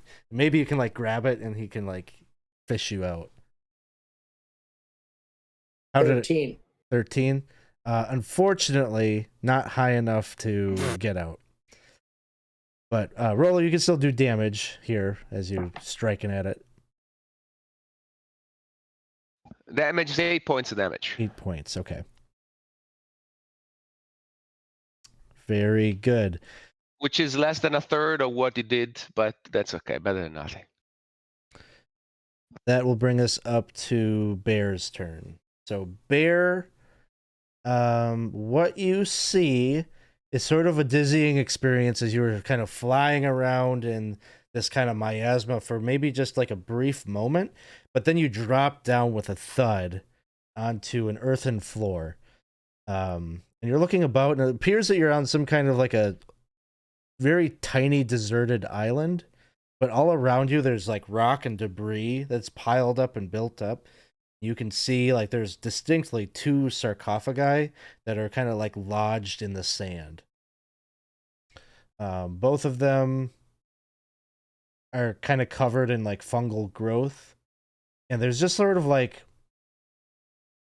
there's like water all around you, like an endless expanse of water. But the light that's coming down isn't sunlight. It's just sort of this like weird purplish haze that, and there is like a luminescence that pours down on you, but it's not like from like a single like sun or something like that. It's just sort of like this magical light. And it gives it kind of like almost like a bit of a dreamlike feel being here. I think that worm's like a glowworm. See some light. Bear's gonna kind of try and dig those coffins out. You said Okay. they were partially buried. Okay, so your immediate action is you're gonna go and start to do like that would be more than what you can do in like a round. Well, he's gonna start doing that. I don't know what else he would do because he doesn't really see Okay. where he was dropped from, from the portal. Okay. So you make your way over to one of them and you start kind of digging it out. Try to pull it out or loosen it up so he can free it from being half buried. Okay, that sounds good. That's what you do. Cub, it is your turn. So, a question, Alex. Can I try to climb on top of this thing, or is that in the deed territory? You could attempt to do that. Give me a climb sheer surfaces check. Yeah. All right. Yeah. So I'm gonna do like I'm going like Dune Fremen mode and trying to climb up on this guy. 1d20 plus, I think it's plus 6 plus 5. Oops, hold on. Oh my gosh. Okay, there we go. All right. Fingers crossed. Horrible. 7. So you're Never- just I- it's moving about worst just a roller. little bit too much for you to really grab hold and get leverage to get on top of it. Okay, cool. If you do manage to, I'd give you like a +4 on your attacks while you're on top of it. I was mainly just trying to not get eaten. Oh, gotcha. To stay safe, yeah. That's a good way to do that. Okay, we're gonna go back over to Bear. The bear is trying to dig out the sarcophagus, and you're not alone on this little island. And you watch as you see a hulking brute stand up from like the corner, like from behind a rubble pile that you didn't notice. It stands up nearly 10 feet tall. It is just a mass of muscles and corded tendons, and its face is kind of vaguely human in kind of that ogre-ish type of way. Big broad nose, big massive mouth. However, it's where his eyes should be, there's just kind of like these flaps, like skin flaps. So you don't see any visible eyes, at least not immediately, because as you look at this thing that seems to have heard you kind of digging, like I don't think you're taking any care to be like quiet or stealthy as you're trying to dig it up and out of the sand. It lifts one of its legs, like its bottom leg, and it's just like a barefoot, 5 toes kind of thing. But it lifts up its leg, and there's an eye that's staring at you. On it from its foot. From its foot. Ah. And so it's standing right now. It's one-legged, and it's watching you, and it grabs like a big spiked club that it's like driven a couple of nails into. And that's what it does for its turn. So then I have no clue what this creature is, I'm assuming. You've never seen it before, ever. And I didn't really want to see it now either, but No. And then you are over by the sarcophagus. And the little, how far away from it me is it? it's like on the other side of the island, so we'll say like 30 feet. But you're digging out this sarcophagus that's full of these fungus, and they start to spray noxious, poisonous plumes in your face. I need you to give me a DC 12 Fortitude saving throw. This is the worst DC day of Bear's life. DC 12. Yep, you gotta pass the 12.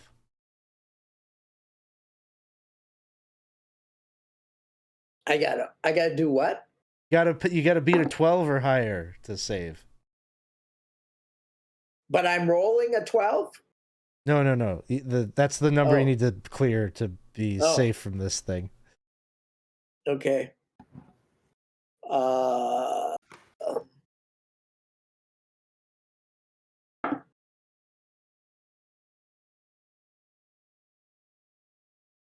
Six.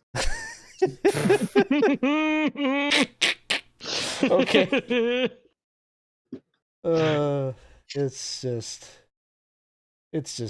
It's not fair. So you're poisoned. I'm trying to remember what that means in DCC. Look it up here real quick.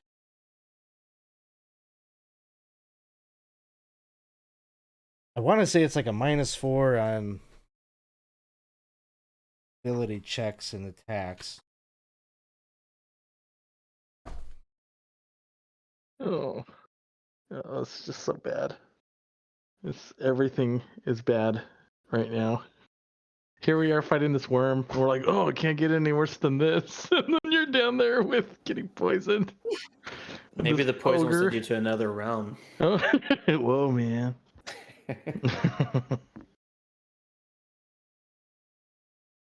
Well, maybe there isn't like a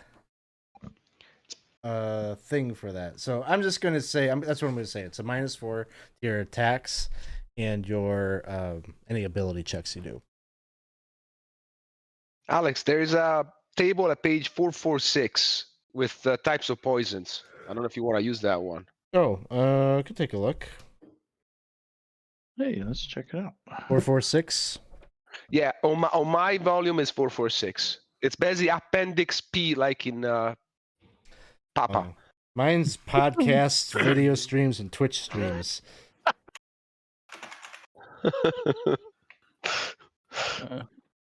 So I must have a different version than you do. Do you see like a low? So Just say he died. do you say the DC was 12? Yeah. So there's only that DC 12 a poison, which is Mummy Rot. And what it does is you lose 1 point of stamina per day. Sorry, I'm stupid. There's a description here that it does. It's a damage thing apparently. Okay. See, this is when you play all these different systems, you filter it through different lenses. Like, I'm thinking like 5e, there's a condition, that's the problem.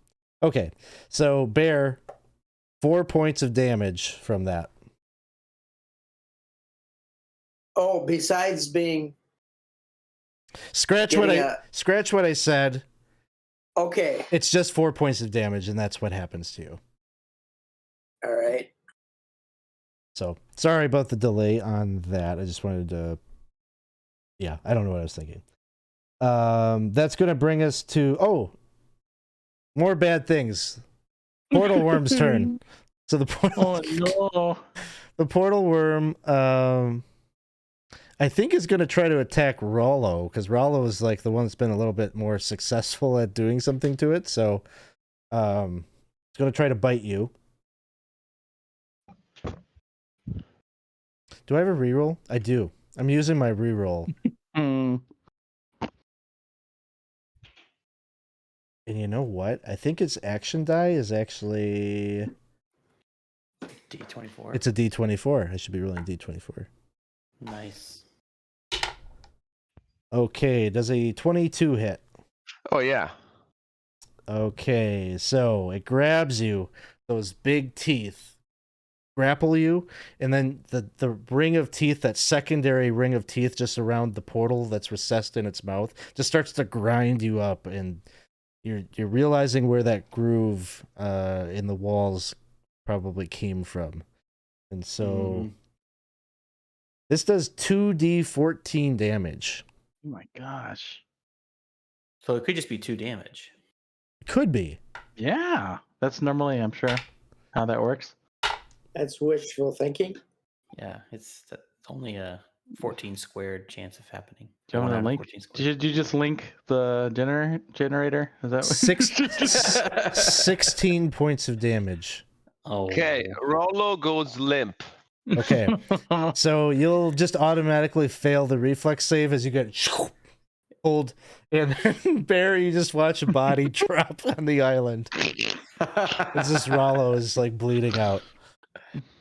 Rollo! Hey, Chuck is from Trollord Games. Good to see you. Yeah, it's, I don't play DCC as often as I'd like, so some of these things I'm a little rusty, so appreciate you hanging in there with us.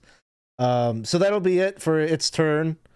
Hollow is gone, and Cub and Little Red Rooster are the only ones there left to fend this thing off. Rooster, it's your turn.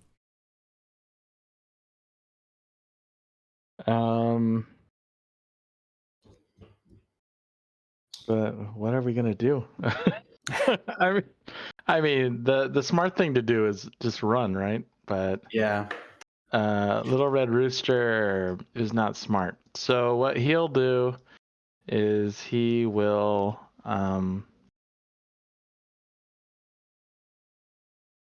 it's not even gonna matter, but it was a lifeless body, right? At the point where it went in, like there wasn't like it's like You're not sure. You're not really sure.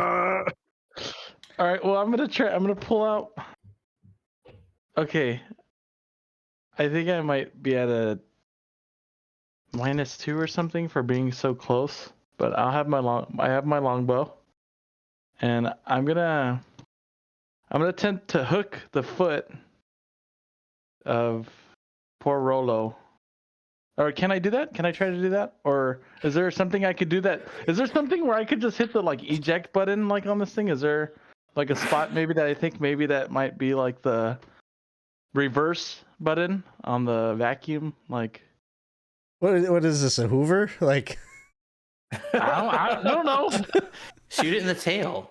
there are no buttons. That's right, It's just yeah. this big maw of teeth that is frightening, and you just don't know. All right, I'm gonna shoot at it, point blank. What do I give myself as far as? As far as a penalty, Mm.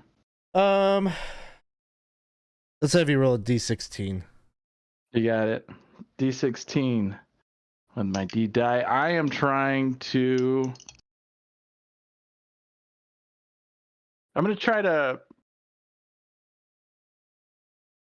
Try to pin its mouth open. Yeah, I'm gonna try to pin it so that it's in one direction so that we can move. Yeah, I'm gonna pin the mouth open or closed. Either way, I want to pin it so that we could move around and hit it without this mouth, like it being able to turn and trying to get it. So I'm like going straight down on like one of the openings, trying to pin it so that we could get to the back of it. With an So it arrow? can't turn and face us. Yeah, point blank, baby. I mean, Mighty deed. I think the circumference of the worm is like many times bigger than your arrow. Well, that's why I'm looking at this little thing right here. Like maybe one of it's like the tendril, not the tendril, but the maw, the part that opens up, and it like the predator, the Mandible. like the mandible. Yeah, I'm going for All the right. mandible. I'll see if you hit, and then we'll resolve that. I Yeah, guess. we're talking about all this stuff, huh? You roll a 1. This is pretty rough. The flap. Yeah, the flap. Ooh. Does a 12 hit? No. I didn't even have a chance. I don't know why I was even asking. Oh boy. It ricochets off of one of its teeth. Crap. That's gonna bring us to Rolo. Rolo's at 0. Rolo Dedo. Okay, Bear. well, another character who's going to coincidentally be on that island. Hey, and thank you for the follow, Shade of Icarus. Appreciate the follow. I Yay. think I've seen you hanging out with us a bit here, so we really appreciate that. Roll over. We gotta roll him over. Yeah, he's got 4 turns. Gotta roll it. Starting now, because we're back to the top of the order, and it is Bear's turn.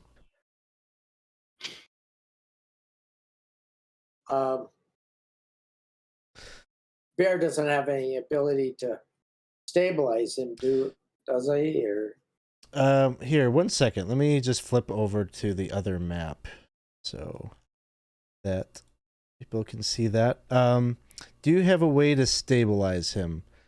Not unless you have like a healing potion or some other kind of thing, which the chat could buy you from the EXP store. well, I don't have one. You don't. But I would like to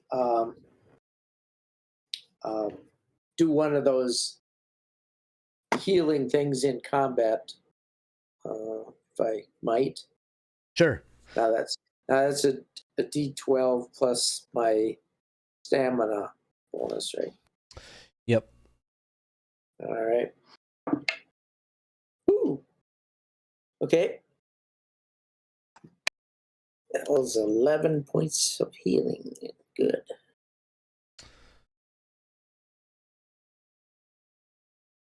And I'm going to, I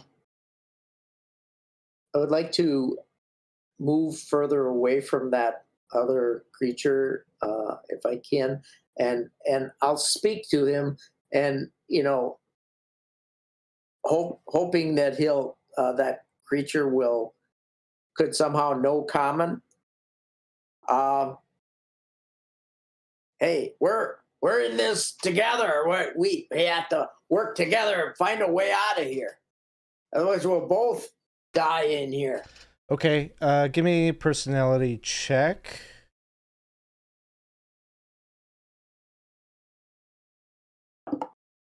And I don't know if there's something wrong with the EXP store, apparently. We'll give you a point of fleeting luck here from Rimlock. What is? Thank you for that. Can I use that? Yeah, do you need it? Possibly. I don't know what I need, but what do I just add? What do I add on? Just one. You got a personality. Well, okay, so you're doing personality checks. So you're only D20. Add your personality modifier or minus if it's a negative. And then if you want to spend a point of luck, then you're just getting a +1. But the fleeting luck? Yeah, if you're using it, you get a +1. Okay, I'm going to use it. Okay. So my total would be 14. Total is a 14. Okay. So I hadn't considered that this thing would potentially be... I'm going to roll... an old school reaction roll, 2d6, and see if it's even predisposed to this or not.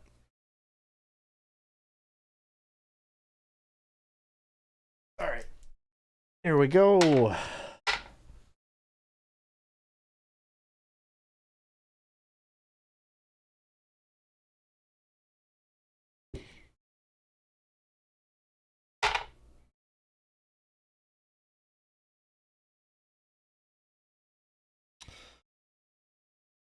It says, okay, but the sarcophagus are mine. Whoa. Cliff. You did it. They poisoned me anyway. I don't want to be anywhere near it again. So because I had moved away from them. Can you move the little token there? For bear, this one. I can't see anything there. It's all dark. It just says all- Rolo in the middle, but I suppose there's probably That's where some kind Rolo's of body light is. issue. Oh no, it is. Okay, 1 second. How about that? yeah, I Oh, can it's so see it cool. now. Wow. A nice All right, map. I'm gonna move. It's all yours. All right. He will say, "Okay, if sarcophagi mine, I'll tell you how to get out." And Oh, you know.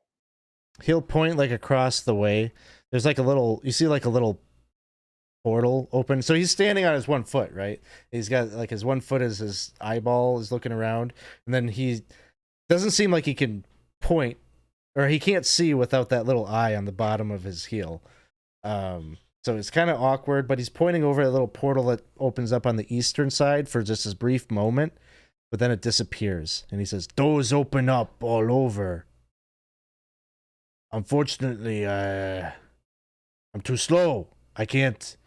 As soon as I see one, I have to run over to it, and I stumble around, and I can't get it. You help me find it." Do they open up at different places? Yes. And you'll just I notice suppose over the next however long you're in this place, they just randomly kind of pop up in different places. And probably for you, it might not be too hard for you to run over and jump into one, but for him, because of the discoordinate or the uncoordination of him being able to see and run, stop and see, just slows him down a little bit that he's never able to get to one. So well, if you're here long enough, I'm sure it's at some point it's going to open up right next to you. okay, so you're conversing and trying to coordinate with him a bit. Yeah. Let's move over to Cub on the other map. I'm gonna try it again. Try to climb up on this worm. Okay. Climb shear surfaces. Go. 24 this time. Okay. You managed to climb up there. Cool. So I'm gonna wrangle my way up on top of the worm. Again, this is like Dune style, and I'm just gonna hold on to the back of the worm, and I'm gonna say, "I'll keep it busy, Red Rooster. Go tell the robots, Tapricon, come get your sarcophagi." Actually, I don't know. He has it in there. Never mind. Come get the robots to help our asses. And I'm just gonna try to distract it. Okay, you're not making any attack on it. Oh, can I? Sure. Oh, absolutely. I didn't know. I think I told you something about bonuses. I'll say that this could be backstab if you're on the thing. Cool. Well, I roll 5. Okay. So probably even with your backstab bonus and everything, you're not getting there. You can't get a plus 18 to that. Well, I don't know. With you burning luck, you might be able to. That's right. I I only have 3 luck left. Oh, then you probably can't burn any more of that. You're relying on the fleeting luck now. Yep. Okay, that's gonna bring us over to the Eyeless Hulk. Is gonna move over to the sarcophagus and it's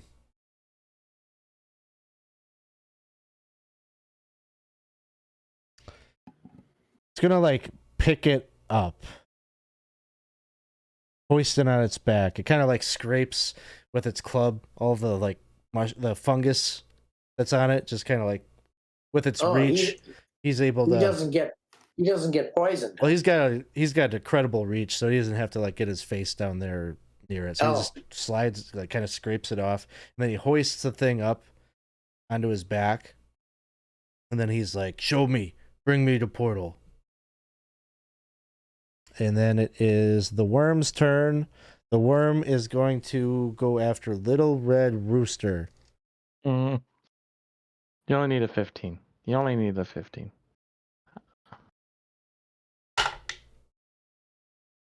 I only got a 12. Oh! Oh. So it like strikes down, and it's kind of flailing a little bit because there's like this irritation on the back of its hide, and it like strikes down, but you manage to kind of jump backwards and avoid the maw. Which brings us to Rooster's turn. I guess I'm gonna go try to get some extra help. All right. Hey man, cool. Am I able to?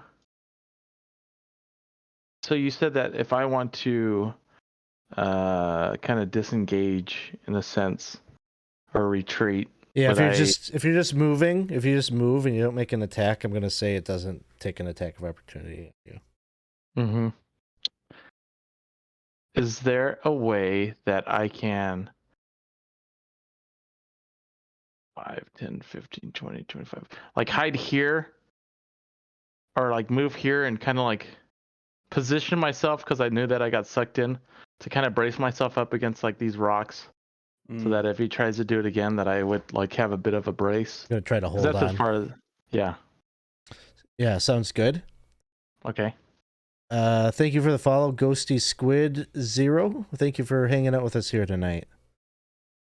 And if you haven't checked out the Kickstarter for what we're doing here tonight, go and take a look at what Dungeon Denizens is all about. 500 monsters for either 5e or DCC, and we're showing you a few of them. We've done the gnomish automatrons, we've done the portal worm, showing you the Eyeless Hulk, and those fungus that were on the sarcophagi or something too. Okay, so you're over there kind of holding on to a bit of like a stalagmite or something. Rolo is down. I think this is the end of the second round you've been down. Rolo. Someone needs to Rolo. Bear, it is your turn. Now, that creature only picked up one of the sarcophagus, right? Right. Even though he claimed probably both of them, huh? He says, "But I need to unload this one first." You're gonna come back down into the worm after you Toss get it. out? No, toss it in the portal, and then I get the other one. You help me. We'll get out of here together. Well, And I don't squash you. I'm gonna pick up my buddy here because I want to take his body back. Yeah, okay. All right. He picks up Rolo, and he's gonna wander around. I'm waiting for the next portal to try and open up. Okay. Make a reflex save.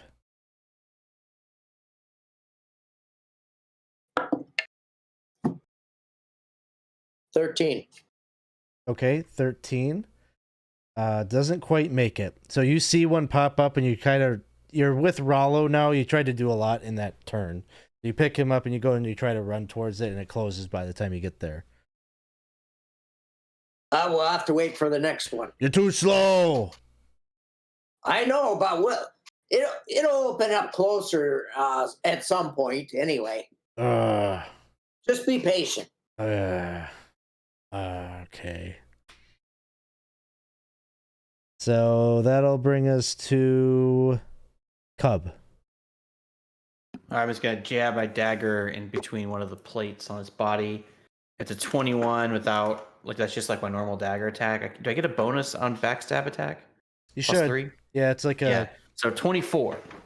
All right, that hits. So basically, what that means is you treat this as a crit. So I choose a crit, or do I roll a d10? You roll a d10 for the damage because you're using a dagger, but then you also treat it as a crit. Oh my god, max damage? Is that what that is? 11. You got your chart up? Oh, sorry, I didn't look at my crit thing. Oh, sorry. oh. The damage was 11. Oh, gotcha. Or is that not relevant to the crit stuff? Then I look at the crit. Then I do the crit chart, right? I thought you were reading a result that No, said like max damage or something. So what's your die?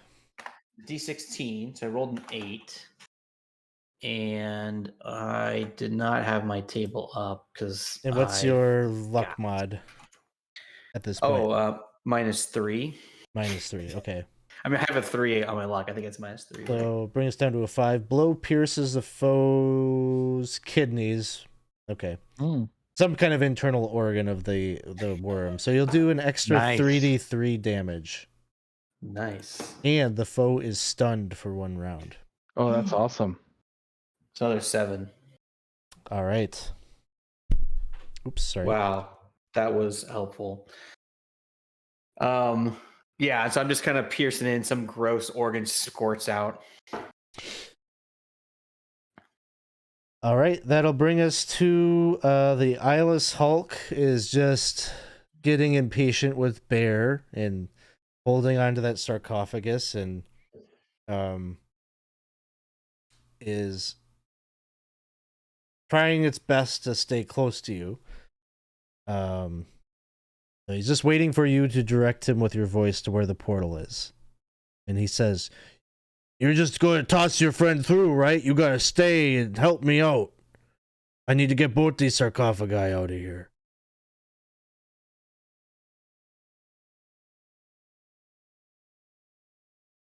Right, I can do that. Good. I don't have to be a good aim when I have a large object. I just roll it towards you if you betray me. It's rolled it. Cub. Wait. Sorry. No, it's the portal worm's turn, but the portal worm is just kind of like writhing and like trying to kick you off. But you hang tight. That's its day's round. And then Brewster, it is your turn. Question: is there some type of like dashing ability or like double movement, or if I use my action or no? I don't think there officially is, but if you want to use your whole round is just like just a full sprint, we'll say it's double movement. Okay. So you're running back towards the main chamber. Mm-hmm. Okay. I'm gonna laugh when the robots just get aggroed and attack you. Tapioca. Tapioca, cool, man. Cool, got it. Rolo's at his 3rd round. So, just explain it again, Alex. You said that if he doesn't get rolled over before... A rollover happens after this. This is the chance to, like, for sure save him. So, okay. If he received some kind of healing, and at this point it seems like the only way that could happen is if somebody redeemed a healing potion. After the 4th round of this, then it's just a luck check to see if he's still alive. And even if he is, Rolo would suffer ability damage, permanent ability damage as a result. So ideally you don't want to wait for the rollover, but it's like the last ditch effort to save a character. So yeah, so that's going to bring us then to the Rolo. Anything that's rolling through your mind or wishes, regrets you have. Rolo is imagining rolling. continue to slash at the worm, but the worm is nowhere. Where are you? And rolling endlessly. Ooh, a healing potion just got redeemed. There it is. So healing potion has been redeemed. And we'll say Bear, this is something that's just sitting in the dirt. There's like a little bottle there that is sticking up out of the sand. And you've been adventuring long enough that you can identify a healing potion. And so that is what is sitting at your feet, sort of fortuitously right there in this moment. So, and you can tell Rolo's, breathing is getting pretty shallow. He's lost a lot of blood. He's in a bad shape. That's going to bring us then around to Bear. It is your turn. Oh, I didn't notice this before. He grabs that potion and throws it down Rolo's throat. Okay. I'm just gonna say it's a D6 plus 1 for healing. Do I roll that or roll Let's let Rolo roll a die. God. it? 5. Yeah, I won't be blind quite then. Hey. Yay. Thank you, Chris, by the way. 5. I gotta say, naming your tabletop role playing character Rolo is a genius move. Mm-hmm. He's gonna come back with roll high. You're the second guy. Rolo.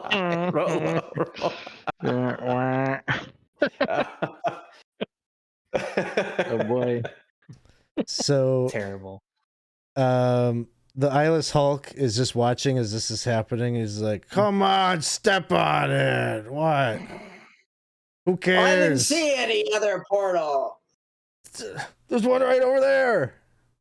Oh, well, I make a dash toward it, but No, you're. I think you're actually you're resuscitating Rolo this turn. It sounds like. all right. He's just giving you crap. Is he conscious now? Yeah, he'll be coming conscious. You're Well, healing him. I will set him down as Okay. if he's conscious, and then I won't be burdened by him, and I'll I might mention to him, if you see a portal open up, jump through it. Okay. So right away, the first couple of seconds, you're being lambasted with got to jump through a portal. Cub, it is your turn. You're still on the back of the worm. I have to say that I think the portal worm is my favorite monster I've ever fought. This is a lot of fun. Yeah, so I'm like, I have a question, Alex. In your mind, this is your creature. How do you imagine its body is shaped? Is it like segmented? Am I able to like tear off like a piece of it with my dagger? It's pretty large, so it'd be difficult to do that while it's still alive. I think that's more of a surgical, like a hunter, cutting Cool. it. And I was thinking more just from flavor, anyways. But I'm gonna attack, and there's no fleeting luck, right? There is none. Okay. And you cannot burn any more luck after 3. I think 3 is the minimum, right? That's how I play it. Yeah. Cool. All right. Then that's all. I'm just gonna keep jabbing in the same place. All right. Eyeless Hulk is just continuing to be ornery with you. Portal Worm is up.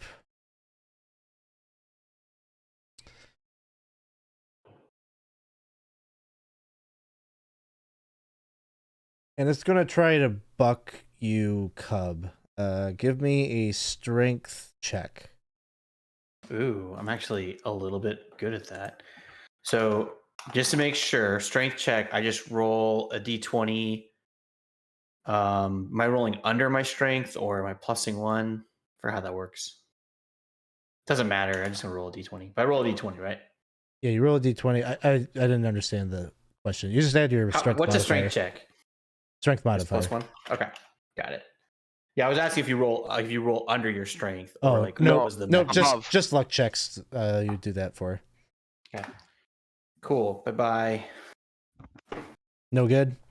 It's an 8. Okay. I got a chance. So you go kind of sailing a bit. You'll take 5 points of damage as you thunk to the ground. Got it. And then it's solely got its attention on you as it looms overhead. That'll bring us then to Rooster. Ghosty Squid. This one's DCC. So we did a 5e playtest on last Friday that we have up on our YouTube channel, and then different scenario. We didn't do this particular scenario. We did one that featured a giant, kind of a giant's domain. But you can check it out there. Rooster, what are you up to? Moving down a little bit further. From here, I could see him. Could I yell? Tapioca. Try to get them to bring the cavalry. Hey. Yeah, so You can attempt it. D16 personality check. You got it. Get my D16 out. You got a good personality, right, Rooster? Yeah, man. Totally. 14? Okay. So let's say this is good enough that they won't attack you or think you are an intruder coming up out of the pit. But great. The flaw in your plan is you don't speak Gnomish to say anything other than the safety word. I was thinking the same thing, but I just maybe we Just could grab do some, one of them, pick it up. We could do some charades or something, man. Just pick up one of them and just carry it with you. You know what? You know what? Song is the universal language, they say. I'm sorry. I've killed myself as well. So that's that. They just are there. The fixer is still like rolling about trying to repair this wall and just doesn't really acknowledge you, but that is the success of the check, is Right. it not being interested in you. So that'll bring us to Rolo. Let's see if I flip back over the other map here. So you're coming to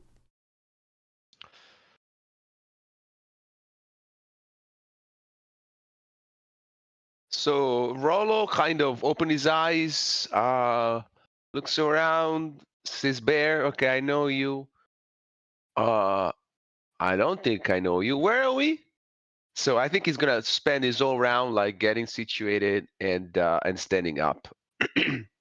I'm just, I told you to keep your eye out for a portal and dive through it if you see it. one thing you haven't used your heal yet this encounter, right? No. So that's the one thing you could do. Yeah, I will do that. That makes sense. So that brings me to 5 luck, and let's use it. 8. Okay, that's pretty good. Thank you.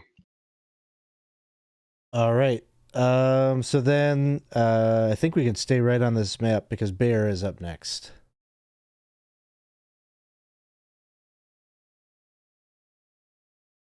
You see a portal on the opposite side of the island open up. All right, I make a dash toward it and I direct the monster. It's right over there. Toss your casket or whatever. All right. Make an agility saving throw. Or I guess reflex save. Oh, reflex? Yep. Well, that's only going to be 3 for me. All right. So he's like I rolled a natural 1, actually. He's kind of follows you because he's just following your voice, and so if you don't get there, then he doesn't get there either. And as soon as you stop in your tracks, his little foot kind of looks up and oh, come on. Oh, we didn't have any luck. It was as far away as it could get. I can't get there that fast. Wow. Yeah, eventually I'm gonna get hungry. You won't like it when I'm hungry. Eat some of that fungus. Tasted bad. I already tried that. Then we're going to go back to Cub's turn. So I was thrown from the worm. Am I next to it still? Yeah, you're still next to it. All right. Oh man. Do I see? Like, I guess I see what I see, right? Because I'm the one holding the torch. Yeah. Okay. All right. I'm going to run away. All right. All right, 5, 10, 15, 20, 25, 30. I'm going to do exactly like what's his face did. Oh, I just saw Rolo. Anyways, I'm gonna go hide behind this stalactite or whatever. All right. Slag. Sounds good. Back in the demi-plane of the portal worm, the Eyeless Hulk is just starting to make some low-key threats that they might eat you if this keeps up much longer. Portal worm is going to use its extra-dimensional inhale. So I'll let you do... Yeah, you can do a strength check, Cub. Okay. Worked so good last time. 13. You go flying towards it. Oh, no. And then it's going to make its bite. Oh, does a 15 hit you? I have an 11 AC. Oh, okay. I don't know if it was mathematically possible for it to miss. Yeah. You always roll a 1, I guess. It's true. Yeah. So, let's see how much damage it does. Come on, 2. Come on, 2. 27 points of damage. Oh shit! Excuse me. It's okay. I'm still up. No, I'm very. I had 11 hit points. All right. So Cub comes flying into the island. Alex, can I roll a luck check to see if I hit the Eyeless Hulk with my dead body? I feel like that. Flying in. I feel like that would be a luck check for the. Well, yeah. You want to complicate things between the Eyeless Hulk and Bear, don't you? I'm doing it. I have to roll under a 3. I failed. No, you just drop in the middle of the island like the rest of them. Okay. So, golly, I love DCC Gonzo. Yep, that's right where we are. Little Red Rooster is the only one that's on the outside of the worm currently.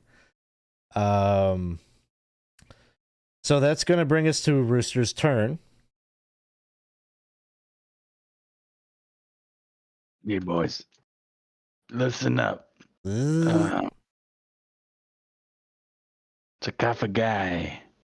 Good man. And actually, the fixers wouldn't be here. They would have gone back into the pillars at this point. Okay. So it's just the little fixer. Yeah, he'd be up here trying to repair the wall. I mean, I would assume that it knew maybe a little bit of body language when it went like that. So I'm gonna try my best to do a little bit of charades. Try to do my best to convey. All right, this will be your luck check. Okay. I need to roll under a 6. Here we go.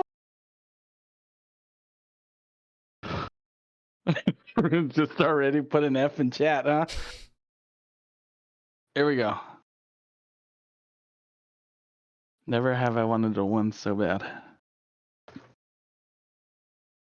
3. You got a 3? Okay. No way. So somehow, some way, you communicate to this thing, and then,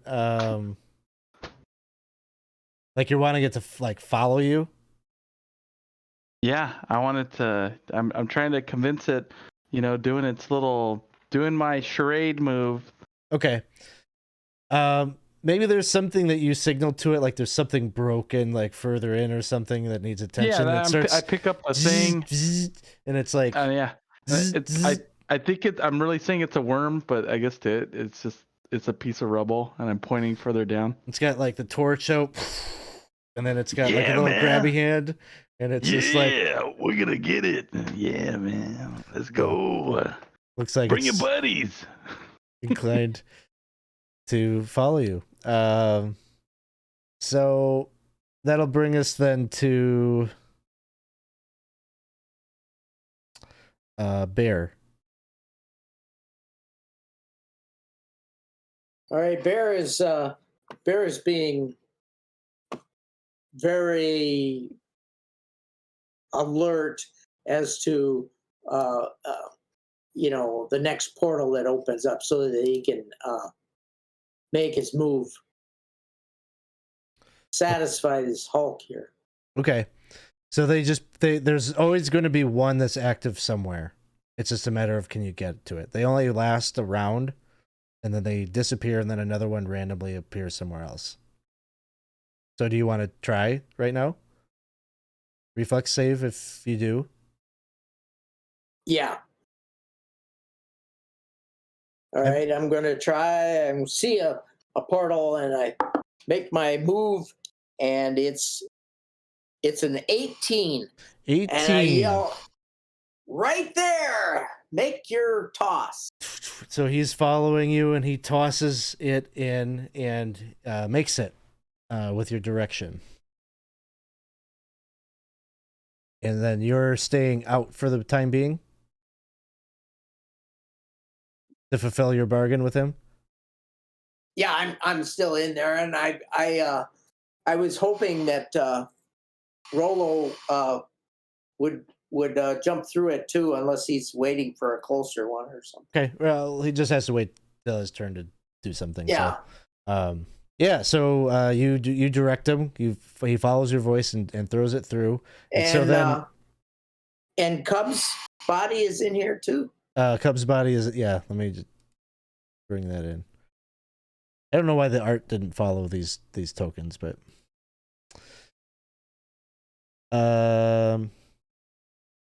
so we'll say Bear, you're like over here, we'll say, and then big guy goes and throws that in. So what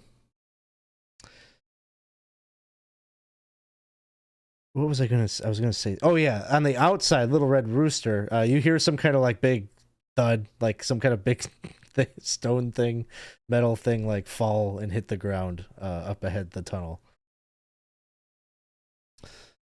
All right. So then that will bring us to Cub's turn. Cub is down. This is your first round of being down. Check the chat real quick. Just a lot of Fs. A lot of Fs in the chat. Eyeless Hulk is going to start lumbering over to the other sarcophagi and he'll pick that up, hoist it up, and he's just waiting for the directive for the next portal to open up.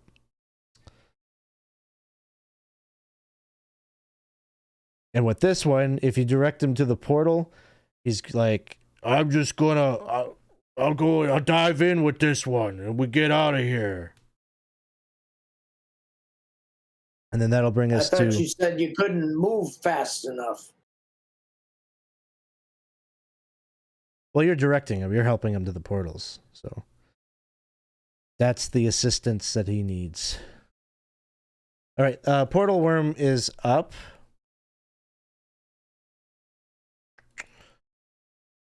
And there's no one there, I don't think. So he's going to burrow.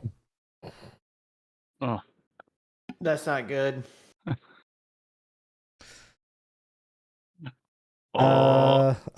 Is right. Rooster, it's your turn. Yeah, just the way, guys.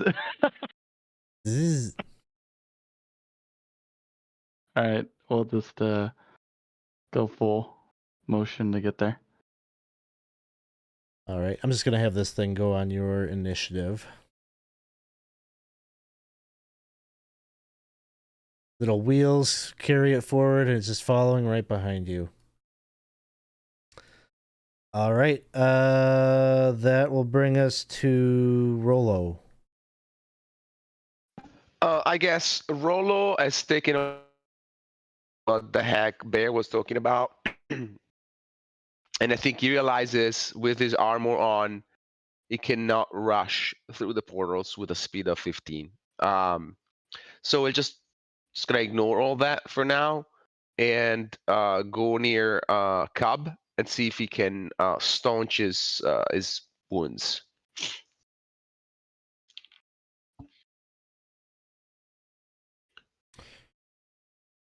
Oh, like just to prevent the bleed out? Yeah. Is that something doable? I know. I mean, I'm not a cleric or anything, but can I? Okay, let me put it this way: can I use one of my luck points to do a combat cure on him?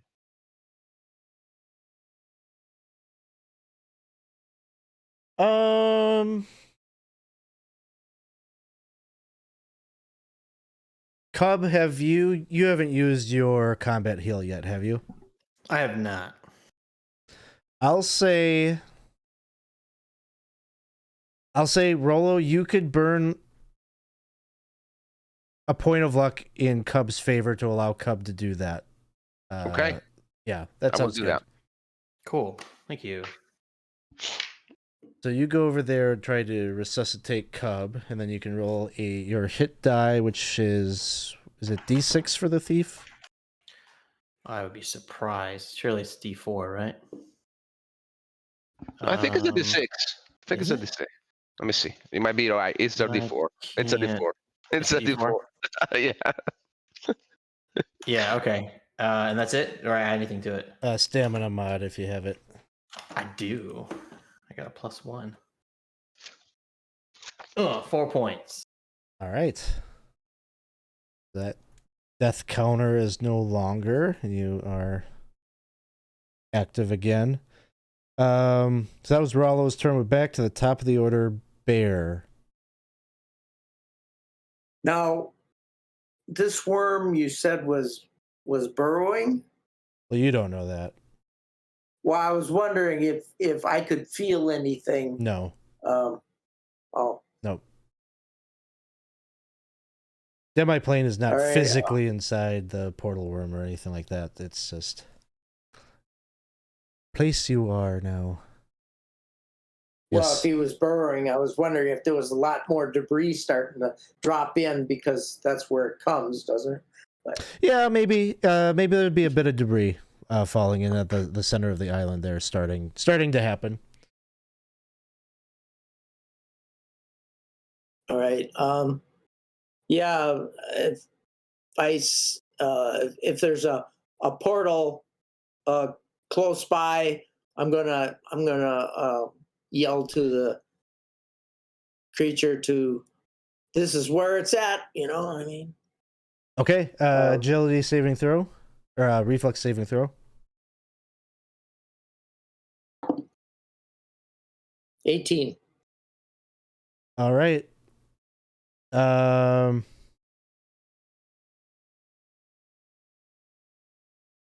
So you manage. You're gonna jump through.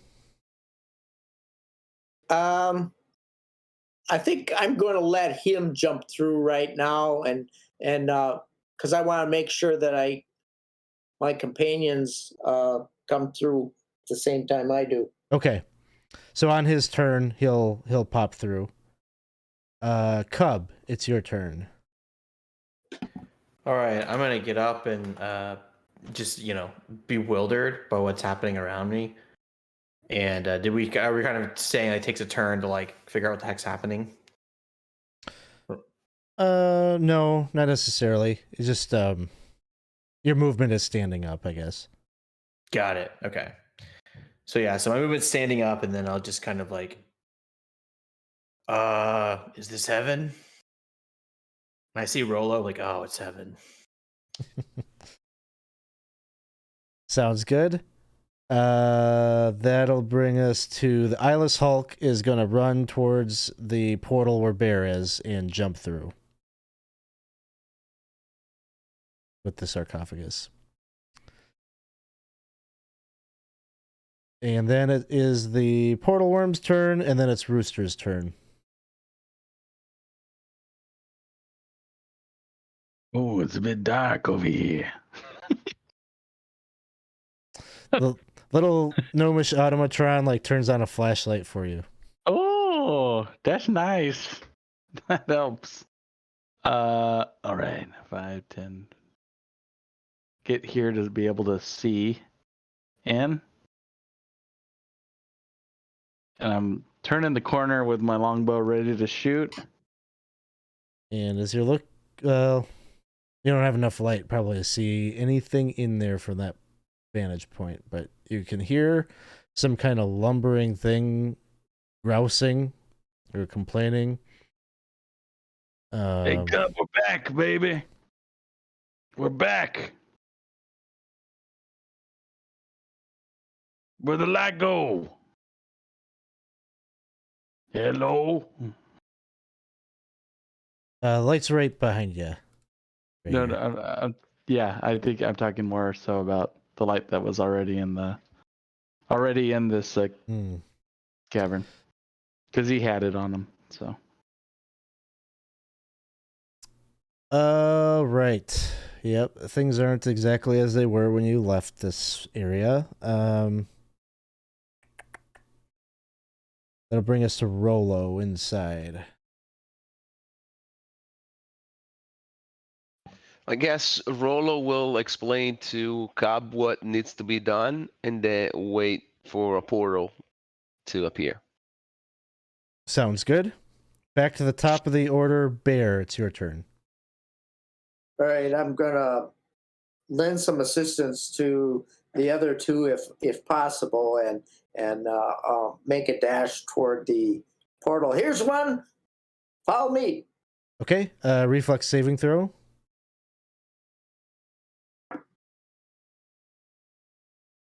19. Okay, you make it through and return back.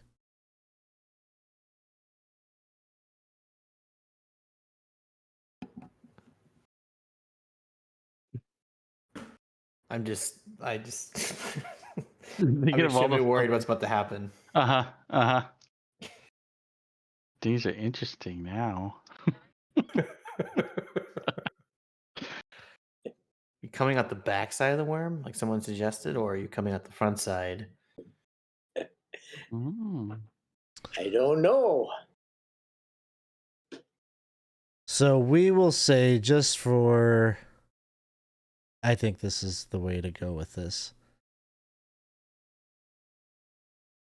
The portal worm starts to emerge right here. Good. And as it does, it's like burrows up through the rock and everything through the floor. And as it does so, you see Bear come tumbling out the mouth and like kind of rolls past you a bit. And is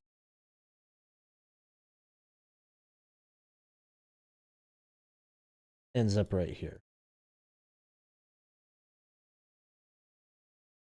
All right. Bear, biscuits and gravy. What the hell's going on? I think we better get the heck out of here. Cub, it is your turn. I'm gonna make a run and a jump to the portal. All right. Reflex saving throw. 17. Okay, you also pop out and manage to get over here. Perfect. And then the Eyeless Hulk is in the darkness with its little eye, trying to search around, trying to see what's going on with its foot. And I wonder, can this guy see in the dark? Question. I think he would be able to, yes. So you just hear him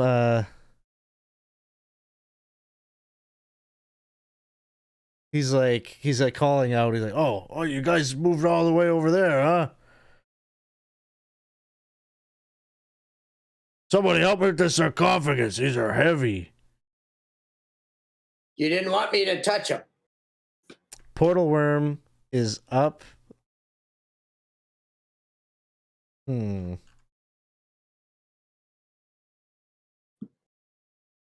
I think it's going to try to get Little Red Rooster. Oh no. Hey. It's What a little juicy robot right in front of it. It's the meat that he hasn't tasted yet. But he rolls a natural 1. Oh, Yay. boy. No Wow. chicken for him. Wow. So the fumble. I mean, I guess he's not armored. So it'll be D4. We all laugh at him. Is that a monster fumble table? No, there's a monster crit table, but it's just there's only one fumble table. Interesting. Okay, reflex save. Fails. So, the portal worm is kind of struggling to pull itself up out of the crater, out of the hole that it is created, and so in that it's just sort of this whole turn is kind of struggling, and you have to treat it like it's prone, which I'm gonna say means that your attack rolls can be d24s against it this next until it becomes unstuck. Nice. So that will bring us to Rooster's turn. Rooster. Oh boy. It looks like, I mean, he would like to move away. He's prone. Would that mean that if I moved away, it being prone, he would still have be able to attack me, correct? If you're not using your action to attack it or whatever, He would. Okay. I have my longbow. My pole arm is still stuck in him somewhere. Yep. Yeah. Yeah. Forgot about that. Yeah. I think I'm gonna take the time to move away from it so that we could get some damage going in a little bit. But he's got to move away from this thing. Sounds good. Okay. Cub, it is your turn. I think it's Bear, right? Oh, sorry. Bear, then Cub. Rollo's turn. Roll. Okay. I guess Rolo does a reflex save to get his own portal out. 13.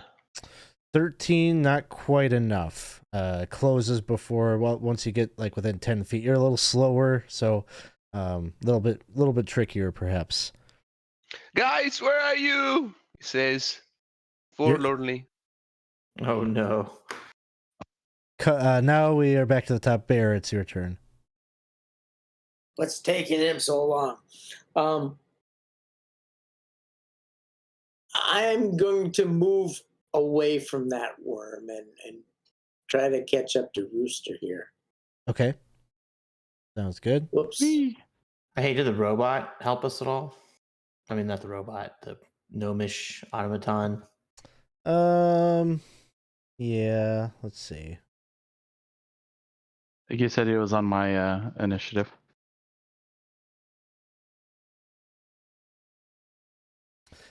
See how cool. He'll try to shoot the welding torch at it. Nice. I like that. Plan That's is pretty working. good. And his action die. Oh, he's got 3 action dice. Oh yes. It was a slow burn, but He should have called his reinforcements for the worm. I'm imagining like one of those guys from like Fallout, like the little robots with like all the millions of arms. Uh-huh. Just yeah, exactly. Okay, his first one does 6 points of fire damage. Second one is not gonna hit, or does it?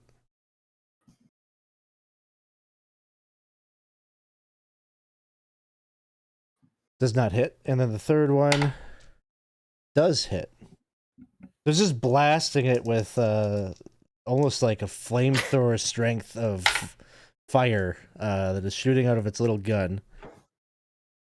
And Portal Worm seems incredibly bothered by this. It's kind of shirking away from it. Yeah, Mr. Handy. I think that's what the name of the Fallout robots are. Okay, yes, so that would have happened on Rollo's turn. We did Bear's turn. Now it's Cub's turn. Cub. Yeah, he's blocking the way, right?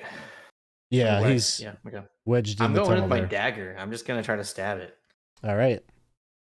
Do I get? I mean, not to beseech the judge, but do I get backstab since it's kind of like prone? Yeah. Cool. That's why you have to ask. You don't get it unless you don't ask. All right. And do I still get the D24? D24 is prone. All right. 29. Holy cow. All right. That was almost a crit. Actually, no, it wasn't. No, wait, was it? It's No. always a crit if you backstab, so not a problem. Oh, Yeah. true. That's right. I don't know what a fool I am. All right. Here's the damage, and then the table. Let me just double check. I think it was a 16. Yeah. So 3. And luck modifier applied to that? So 0. 0. So, miss or hesitation costs you the perfect strike. I'm not going to interpret that as a miss. I think the crit is a miss. So, what was the regular? Yeah. What was the damage you did? 9. 9 points. Okay. So it's kind of writhing, and it's this bestial frustration that it can't pull itself out, and it's taking all this damage, but it's still active. Okay, and then I'm gonna run away. Okay. Well, I'm gonna give it an attack of opportunity if you do. Okay, I will not run away. Oh, okay, I took an attack. Yeah, my bad. So that was Cub's turn. Eyeless Hulk is gonna move this way. I gotta see what its movement is.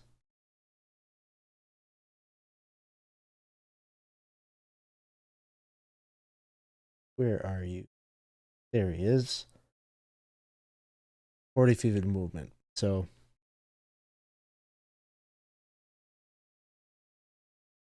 he gets right here, and he's going to attempt to take a swing with his great club, but he's doing so while blinded.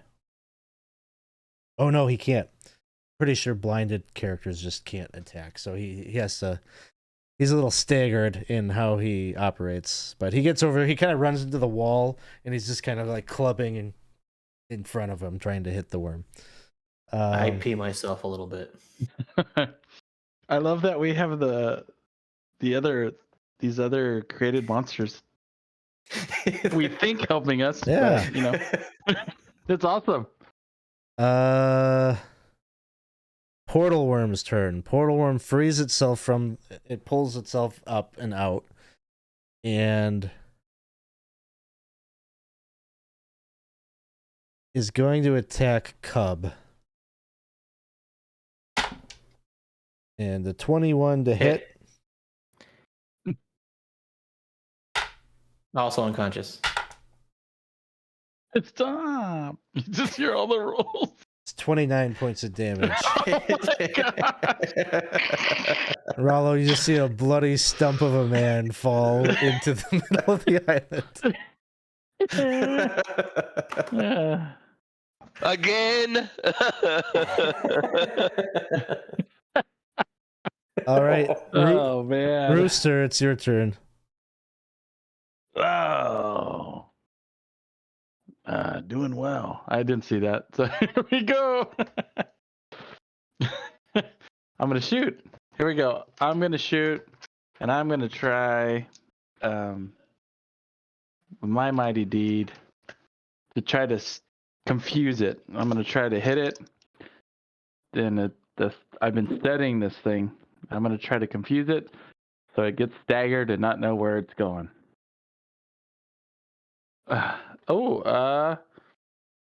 17 to hit with a 2 on the mighty deed.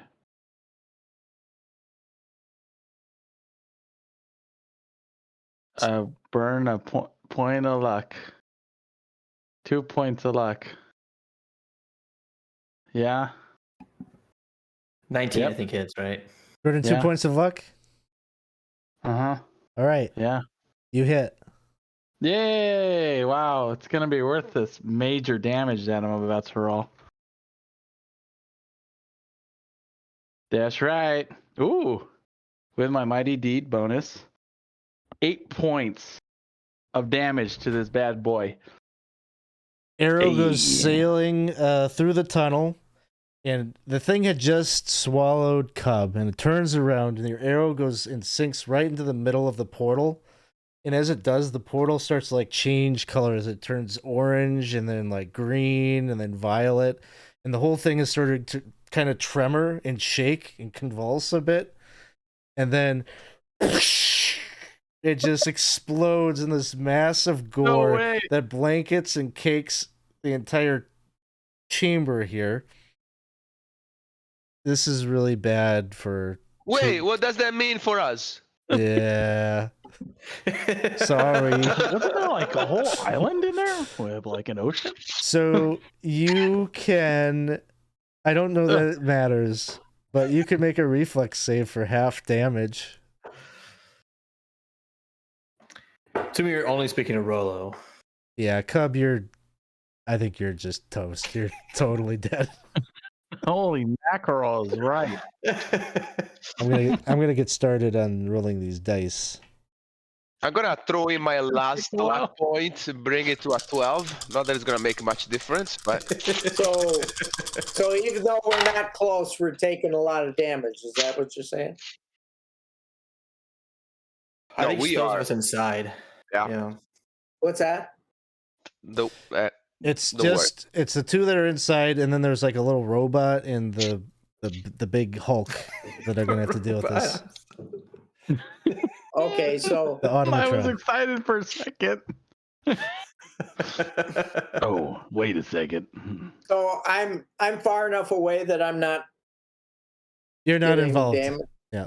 Okay. How did it go, Rolo? 12. Okay, you take 14 points of damage. Oh, Okay, that's not bad. Well, I had 13 hit points, so that's enough. You're probably not dead. The way the Yeah. Cub is totally like How many points did I take? the same. Oh, okay. But you were Yeah, like I'm like at negative. you're like 30 right negative now. something already, right? So Yeah. yeah. The Actually, like negative 40, I think.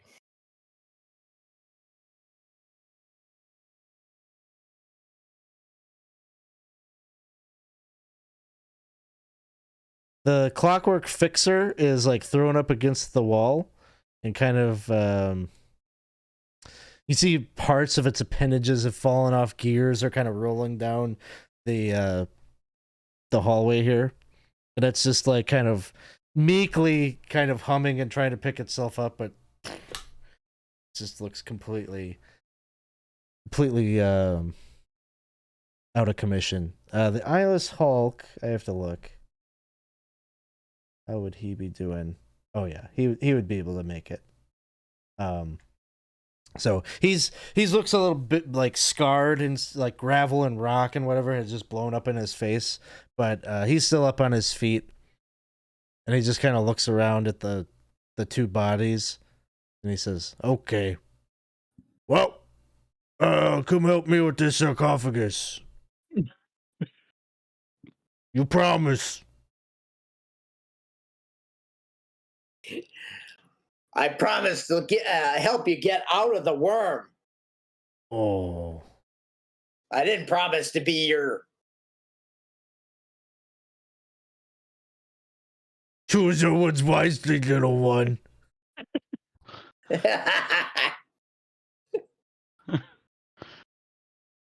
So, we're, I think, out of combat for the moment, although the eyeless one is starting to get a little testy.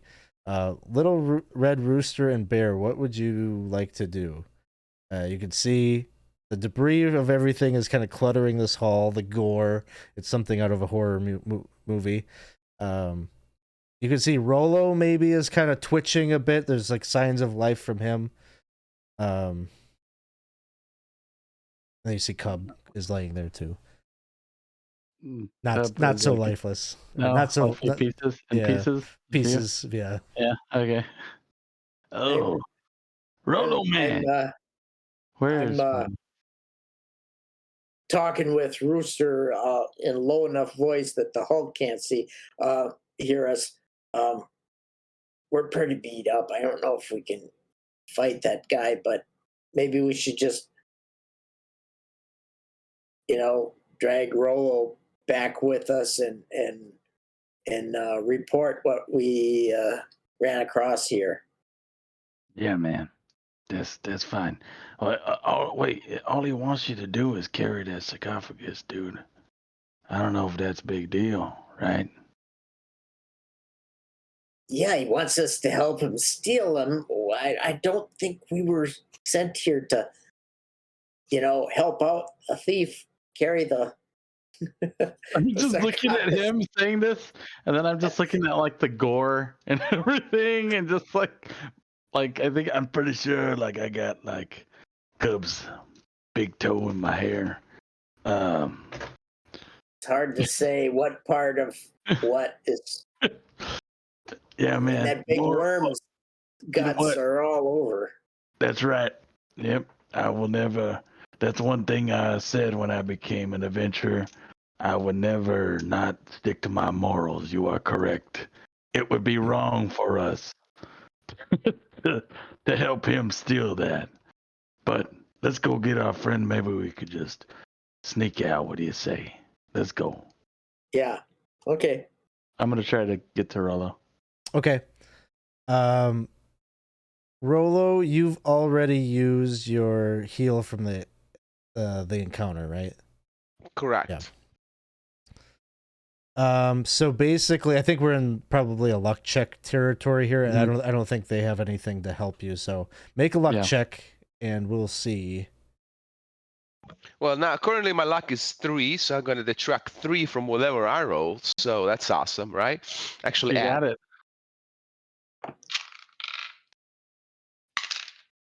I rolled an 8, so that's plus 3, 11. So definitely don't beat a 3. Okay. So Rollo is dead. Oh, dude's dead, boy. I think it was time. Okay. Yeah, he ain't coming back. From the other chamber, you hear, "Oh, look at this! Oh, some kind of glowy globe. Oh, so pretty." And you just hear the sounds of him rummaging through the sarcophagi. He's like presumably like looting whatever personal items that belonged to these two very esteemed gnomes that were the founders of the Clockwork Academy. Oh, some kind of book. I can't read that, but probably find some kind of purpose for it later. Prop up I got that wobbly table at home. I think you should join him. Like, Good on him. become his make a gang with this giant ogre guy. As much as I'd like to do that, I think it's time to go.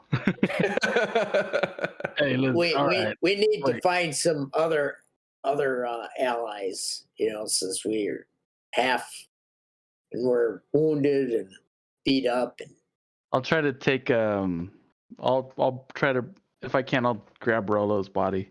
Okay. And maybe I'll just scoop. Hey, you're forgetting something. Cub, I'll just scoop. No, the robot. Oh. Oh, is it still? Is it trying to heal itself? Yeah, it's trying to, but it's having a tough time. It's just, it's still powered on. Its little cogs are still moving about, but it just can't. Maybe we can go back there to that Clockwork Academy. Maybe they got another robot, and we can bring it back here and heal this one. Yeah, we'll try to drag it to its buddies. Hopefully, maybe it might be able to help. They might be able to help them a little bit. Okay. I don't know if we can. It can, but at least we'll get him out of here. So it starts to, once it gets back here, you set it down.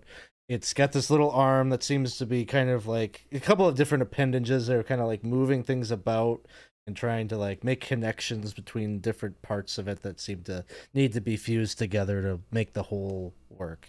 And in a pretty short time, maybe 10 minutes or so, it kind of reconfigures itself and back on its feet, its wheels realigned. It starts moving about the chamber again.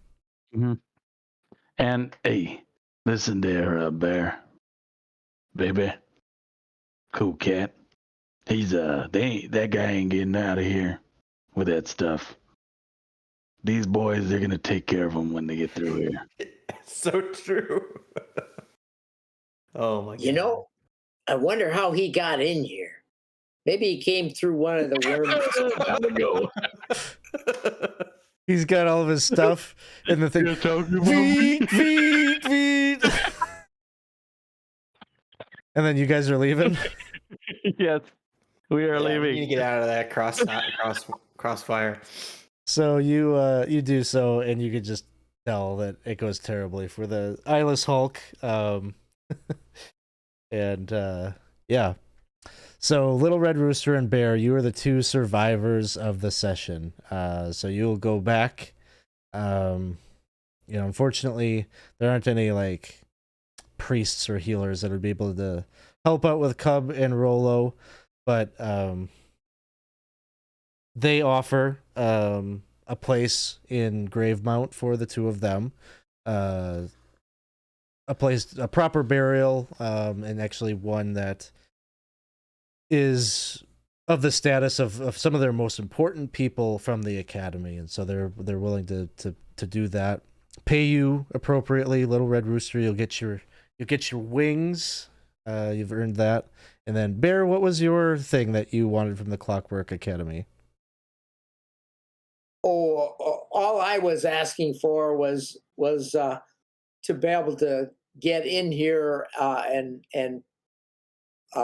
be able to not be attacked by their robots in here. Okay. Password. Yeah, we got the password. Gotcha. Yeah. Well, you'll get paid. You have the full amount that you agreed upon, which will make you very wealthy and very rich. And yeah, that is going to be the conclusion of this little lair encounter from the 2-page Dungeon Delves. So I hope you guys had fun. It was very interesting having the split party kind of situation there. Are these pre-gens? No, they weren't pre-gens exactly. They use a variety. I think most of them use Purple Sorcerer to create their characters. So they were randomly generated through that site, which is, if you don't know about it, for DCC is just kind of a godsend. It's got random generators. It's got all the luck tables. There's like a little app that you can download for your phone that has you can just put in whatever you got on your spell check and it'll automatically pop up what the result of the spell is. So yeah, definitely check that out. The Crawler, yes, that is the name of it. Here's the site for Purple Sorcerer. Sounds like you're aware of it, but anyone else that plays DCC that wants that resource, there it is. Yeah, so any thoughts, feedback on the playtest? Things you'd change or want to see different?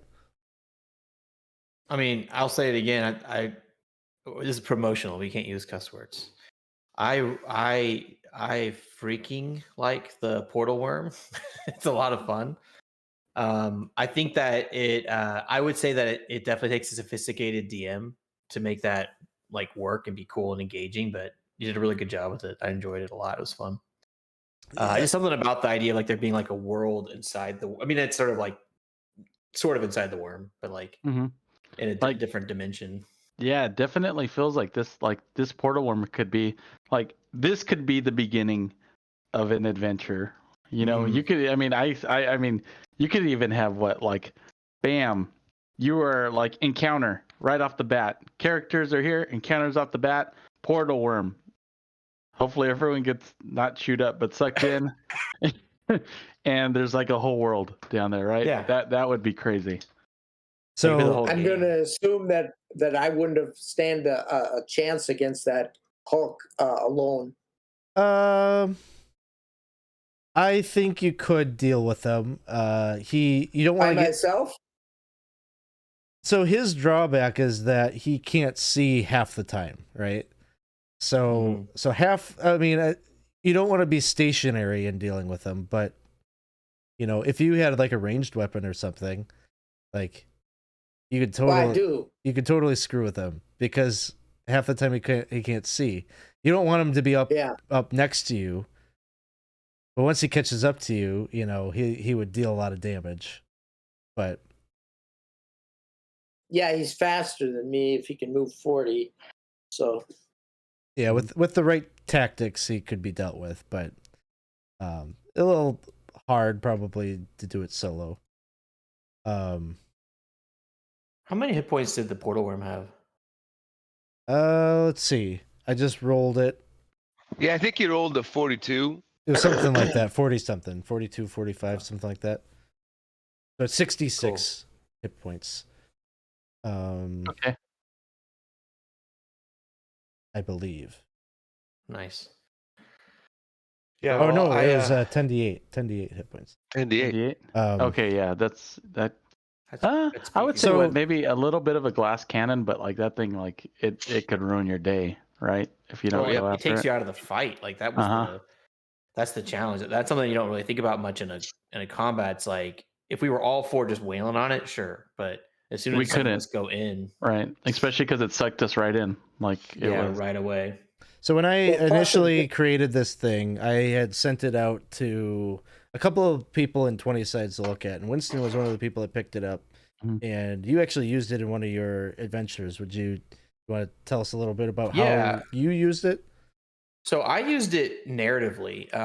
I don't. My thoughts were I thought it was such a cool idea of like being in this like demi-plane that had like a whole subworld in it because like your description of it was like there could be treasure and who knows all this stuff. And so I wrote a whole basically adventure for my homebrew Eberron campaign where there was like a spy who intentionally went into one of the worms to like hide out and he like built a house and was like fishing fish in there and like just living in this worm. And then the party was sent to like find him. And so it was kind of like a little like mini adventure of like traveling through this lair. And in my world, I had the giants use the worms to like excavate things on purpose. Like they were used as like they were bred and built to be excavators. But then the giants have like receded. And so these worms are just kind of like in this part of the world, just like doing stuff. And so anyway, so that was kind of how I use it. So I don't remember. I think we did kill the worm and it did explode. I remember like I think I had it to where it exploded and there was like it created like because it was like a big tunnel and it created like a water situation like it was like a river. It turned into a river and there's like a river battle if I remember correctly. But it was really cool. So like I didn't have them like scoping around and fighting. Like this is really interesting. Like I had the worms, I just all blew them up. Like I had like be like a mammoth, like super huge worm. But I was really inspired by it just from the narrative angle, like kind of like Isaac was saying, like just like that interesting angle. But fighting it was really really fun. So I had a lot of fun with that. So I regret that we didn't really do a fight with it in the campaign. Now we just have to have a situation where we got portal worms inside of portal worms so that What happens? you could have an Well, inception. I was actually thinking about that because my party went into the portal worm with a bag of holding because we were doing 5th edition. And I was like, should that have exploded the universe? Normally. I think so. I think I didn't consider like I'm gonna what make happens a that bag of edit. holding. Yeah. I think I did Yeah, a lot. maybe early on. I think I started writing something about bag of holding things, but I'm like, that's too specific of a very weird. That's a too weird. To Well, and I guess it's more like going in the bag of holding is the problem, right? Yeah. It's not bag of holding going in something else because you can take a bag of holding to a demi-plane, right? Yeah. Okay, yeah. So it's not even a problem. But A lot of these creatures that we came in contact with, well, I guess every single one of them, these are all part of this the book that's coming out. Yeah. Yep. I like how they all have this like each one of them has this bit of a kind of like little quirk about them that seems that they seem in ways it's like it feels familiar, but they're all so different, right? Like it was a lot of fun. Even against the what is it called? The One-Eyed Hulk or what is this called? The Eyeless Hulk. Eyeless Hulk. So, it's crazy that someone came up with putting an eye on its foot. Like On both feet or just the one? Just on one. Oh. So he's kind of like a fae, like a yeah, like a gloomy nonsense fae creature. nonsense creature a bit. Yeah. I love it.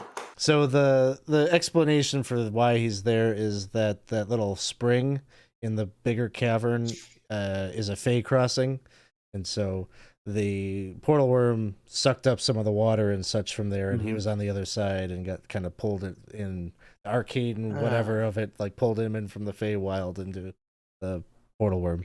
Ah. What happened if we got in the water? Would it have had consequences? No, it wouldn't have. Okay. You have 'Cause to. I almost did that You on have purpose. to. You have to be there, like on the full moon. Like it's something like really obscure that I wrote. That like probably they're not gonna be able to use it actively in the course of playing, but maybe the people will figure it out and use it like future hook to a campaign if you're using this layer. Yeah. I mean, what was down the other path? I don't know. All of the paths yeah. are just tunnels that the portal worm. They all connect up. They're all just tunnels that he's made. Okay. I'll also chime in on this that like one thing I really liked about this design, Alex, is that it's really simple and it makes sense. Like a lot of the times I've been looking at doing one shots. I'm trying to prepare for our giving week, and I was thinking like, what am I going to run? And I was looking at some stuff, and like at first glance, like you could look at this and say, well, it's just like a room and some tunnels, but that's perfect for a one shot. Like I think a lot of one shots have these crazy weird dungeons that are like bizarre and like overly complex. And so this is just a great example of just like there's basically 3 encounters kind of mushed together. So I thought the structure is really good. Like really good for just like actually getting in, playing it, doing something, and getting out, you know? Yeah. I mean, I could see this in a campaign like Oh this. yeah, this is totally. Mm-hmm. I was hoping that when he had the second casket, that he was going to toss that one through, because I was going to jump through then and leave him behind. But that was not the way he was rolling. So It's because Alex knew what you're going to do. But you yeah, didn't. probably. It's good you didn't, because then he would have been after you instead of that portal worm. I want to stress that I agree with, I think, what Winston just said, the part about, being the 3 encounters but all mushed together, I think really works well. And I did not think about that at all, right? That you can just throw all the encounter, merge them together through that mechanic.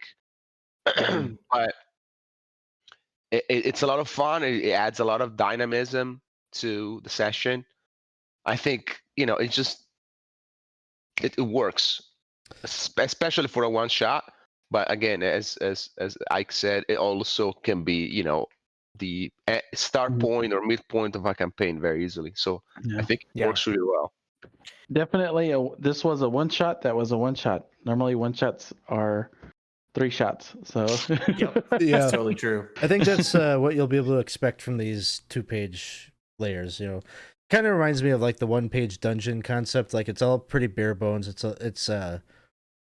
You sit down to write a dungeon it's not really 2 pages, because I got to fit a piece of art on there too.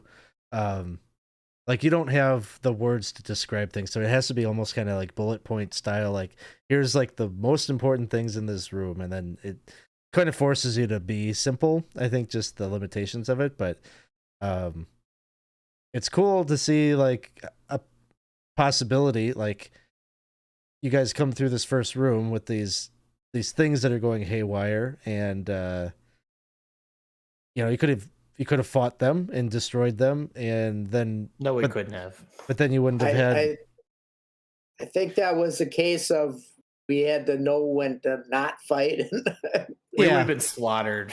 Yeah. I'm sorry, Alex. Keep going.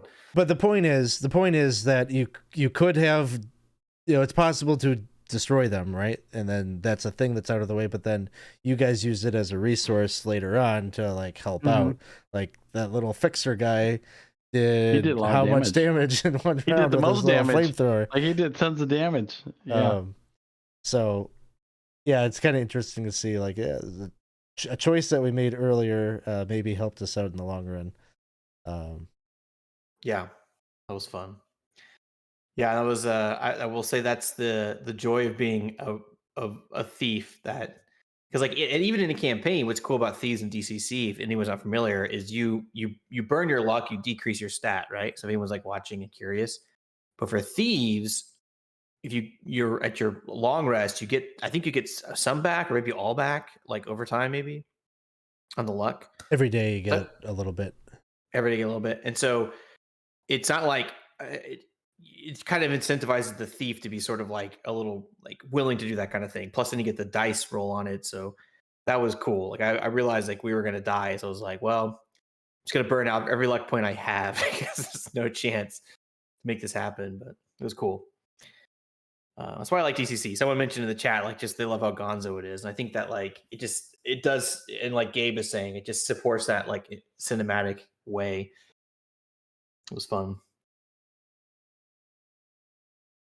So I'm sorry about Cub and Rolo. We did get a lot of roll things, right? What's rolling through your mind? Rolo. I feel like Definitely a very tough encounter. I feel bad for Gabe because every time he plays in one of my one shots, his character like dies, but like dies like midway through or like in some way that's like, oh man, he's just sitting there. We gotta find a way to like people to like get you back in because that's not fun. Yeah. I was like, I actually rolled a backup character whenever the first time I went down, and I was like, I wonder if Alex will let me be like, then a halfling jumps out from behind some of the debris and the worm and like joins the fight. But it was like we kept just barely coming back to life. So Yeah. it wasn't worth it. Let's see. Percy says, still say you all should have jumped down its throat. I liked how you used all the other monsters to help you. And Chris said, I found that DCC allows for a bit more creativity because it's rules light, and I like it. Mm-hmm. Yeah. Yep. Yeah, it's funny, like the way that they comment in the rule book sometimes. There's contradictions in the book, and then the official word from them is like, we're not going to fix it because it doesn't need to be fixed. You just you choose the things that you want, and there you go. And Yeah. I'm okay with that. So that's the charm of DCC. It's like it almost feels like homebrew or something. Like it feels very like just fun and adventure is the key guiding post. Mm-hmm. yeah, I was fumbling around trying to find an answer to the poison thing, and then I'm thinking like, why the hell am I wasting my time doing this? 'Cause who cares? Nobody cares. Nobody that's watching knows what would possibly be that rule, so who cares? Exactly. Yeah. Go ahead. So I'm curious about the little lance guys because they were scary. But when we like talked them down before too much happened, how tough were they? They can hurt. They've got their big thing is that telescoping lance. Mm-hmm. How many hit points do they have? I guess is what I'm getting at. It's 5d6. So I think the one you guys attacked one. I think I rolled 20, maybe. Mm-hmm. Okay. But I mean, to be fair, 11, right? To be fair, in DCC, a warrior hits that thing good once and it goes down. Because the deeds. Because deeds, yeah. Yeah. But their AC was like 20, right? So their AC was 18. Oh, 18, okay. Still pretty damn high. Alex Shift is asking, what was the mold? So the mushrooms, I kind of downplayed them a little bit in the encounter, and that was just sort of what needed to happen there. But they were death cap mushrooms. They also were Feywild things. Death cap swarm. So if you're near them, they can obviously poison you with that little poison attack that they had. And they can cast spells, so they can cast sleep, charm, and paralysis. My God. Something really bad. They have 2d8 hit points. So I didn't do any dice rolls or anything. I was just like the giant just like hits them once and they're what else? That was a fortuitous roll too. I thought about that, like Bear with the personality check. Oh no, the reaction check is what it was. It was the combination. I rolled in the range that I was like, okay, he'll consider this.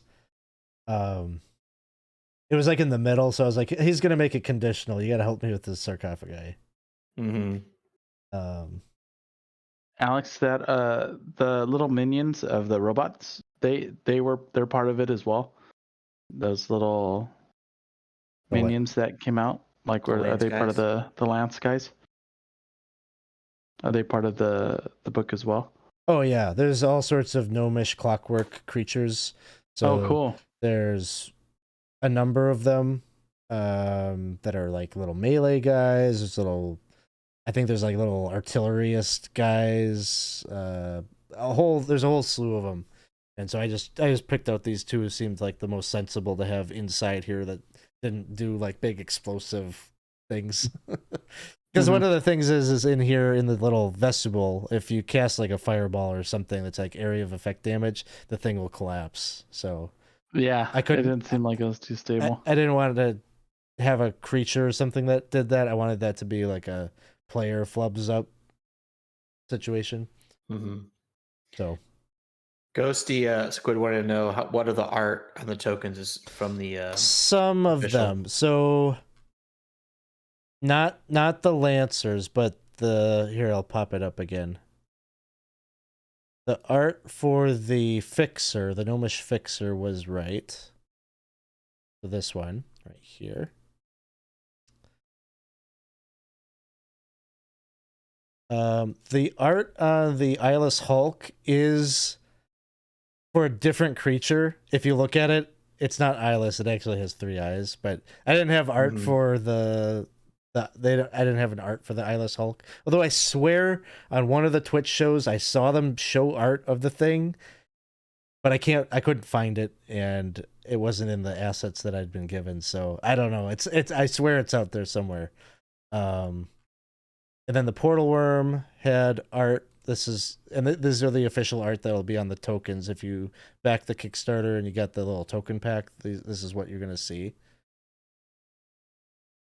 Yeah, the Eyeless Hulk has an eye on the foot. So I swear there was a picture I remember of seeing it like kind of looking at its foot, or it's like holding its foot up. Pretty sure I'm not making that up. And then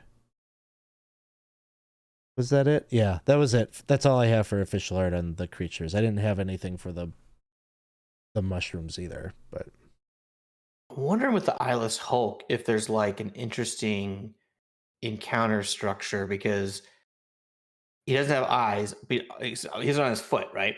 But like, I wonder if there's a way for the players to not know he has an eye in his foot, and like somehow they don't know how he's seeing them, like maybe in darkness or something. I don't know. I'm trying to think. There's like something there that'd be interesting, like almost like a puzzle. Like, oh, it's got an eye on its foot. That's what's happening. Attack its foot. right. I don't know. Well, he's got infravision up to 60 feet, so if it was a darkness kind of thing, he'd still be able to see. Yeah. But it's just whenever he moves, then he's blinded until the start of his next turn.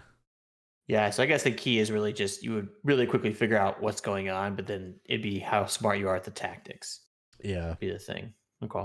So you don't want to, if you encounter him out in a big open field, like probably you're fine. But if it's a tiny little island like that, yeah. What? How much damage could he have done? Like 2d8 plus 7. So God. I love the damage on DCC monsters. It's so ridiculously disproportionate to the health of the characters. I mean, but like level 4, level 4, and you were at what, 16 hit points? Like it's rough sometimes, That's what I'm saying. Like, so the game is so forgiving that I don't think we capture if we create like a 4th level or 5th level from scratch, but if you had play through the funnel through level 4, if the character survives, it's got good rolls. That's what I'm saying. And you get at that point, you do the same amount of damage. Yeah, and I'm sure at that point you've picked up magical items. crazy. Right. The magic items are always crazy. So Yeah. See, I've never actually played through that level on DCC. I've played level 1 with Lankmar. Maybe I got to level 2 or 3 or something, but and then obviously the zeros. I've never played a campaign of DCC. Yeah. So it's hard to take a picture. But I love it. I actually really like it because I think that's my main complaint about 5th edition is it doesn't feel deadly after like level 2. Level 3 maybe max, but DCC always feels consistently terrifying.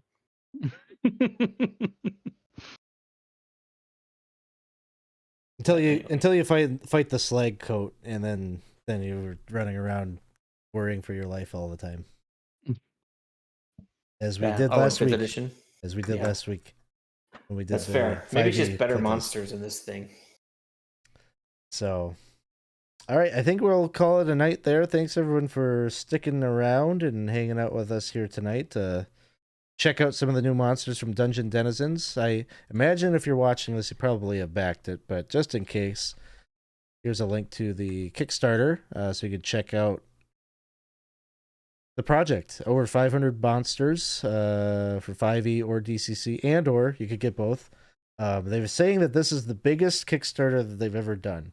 This is the most money that they've raised, the most backers, all of it. So I feel really lucky that I was able to work on this project. It's really kind of fun. Not something I ever thought I would do, writing monster stat blocks and things like that, but it turns out it was a lot of fun to be a part of it. So in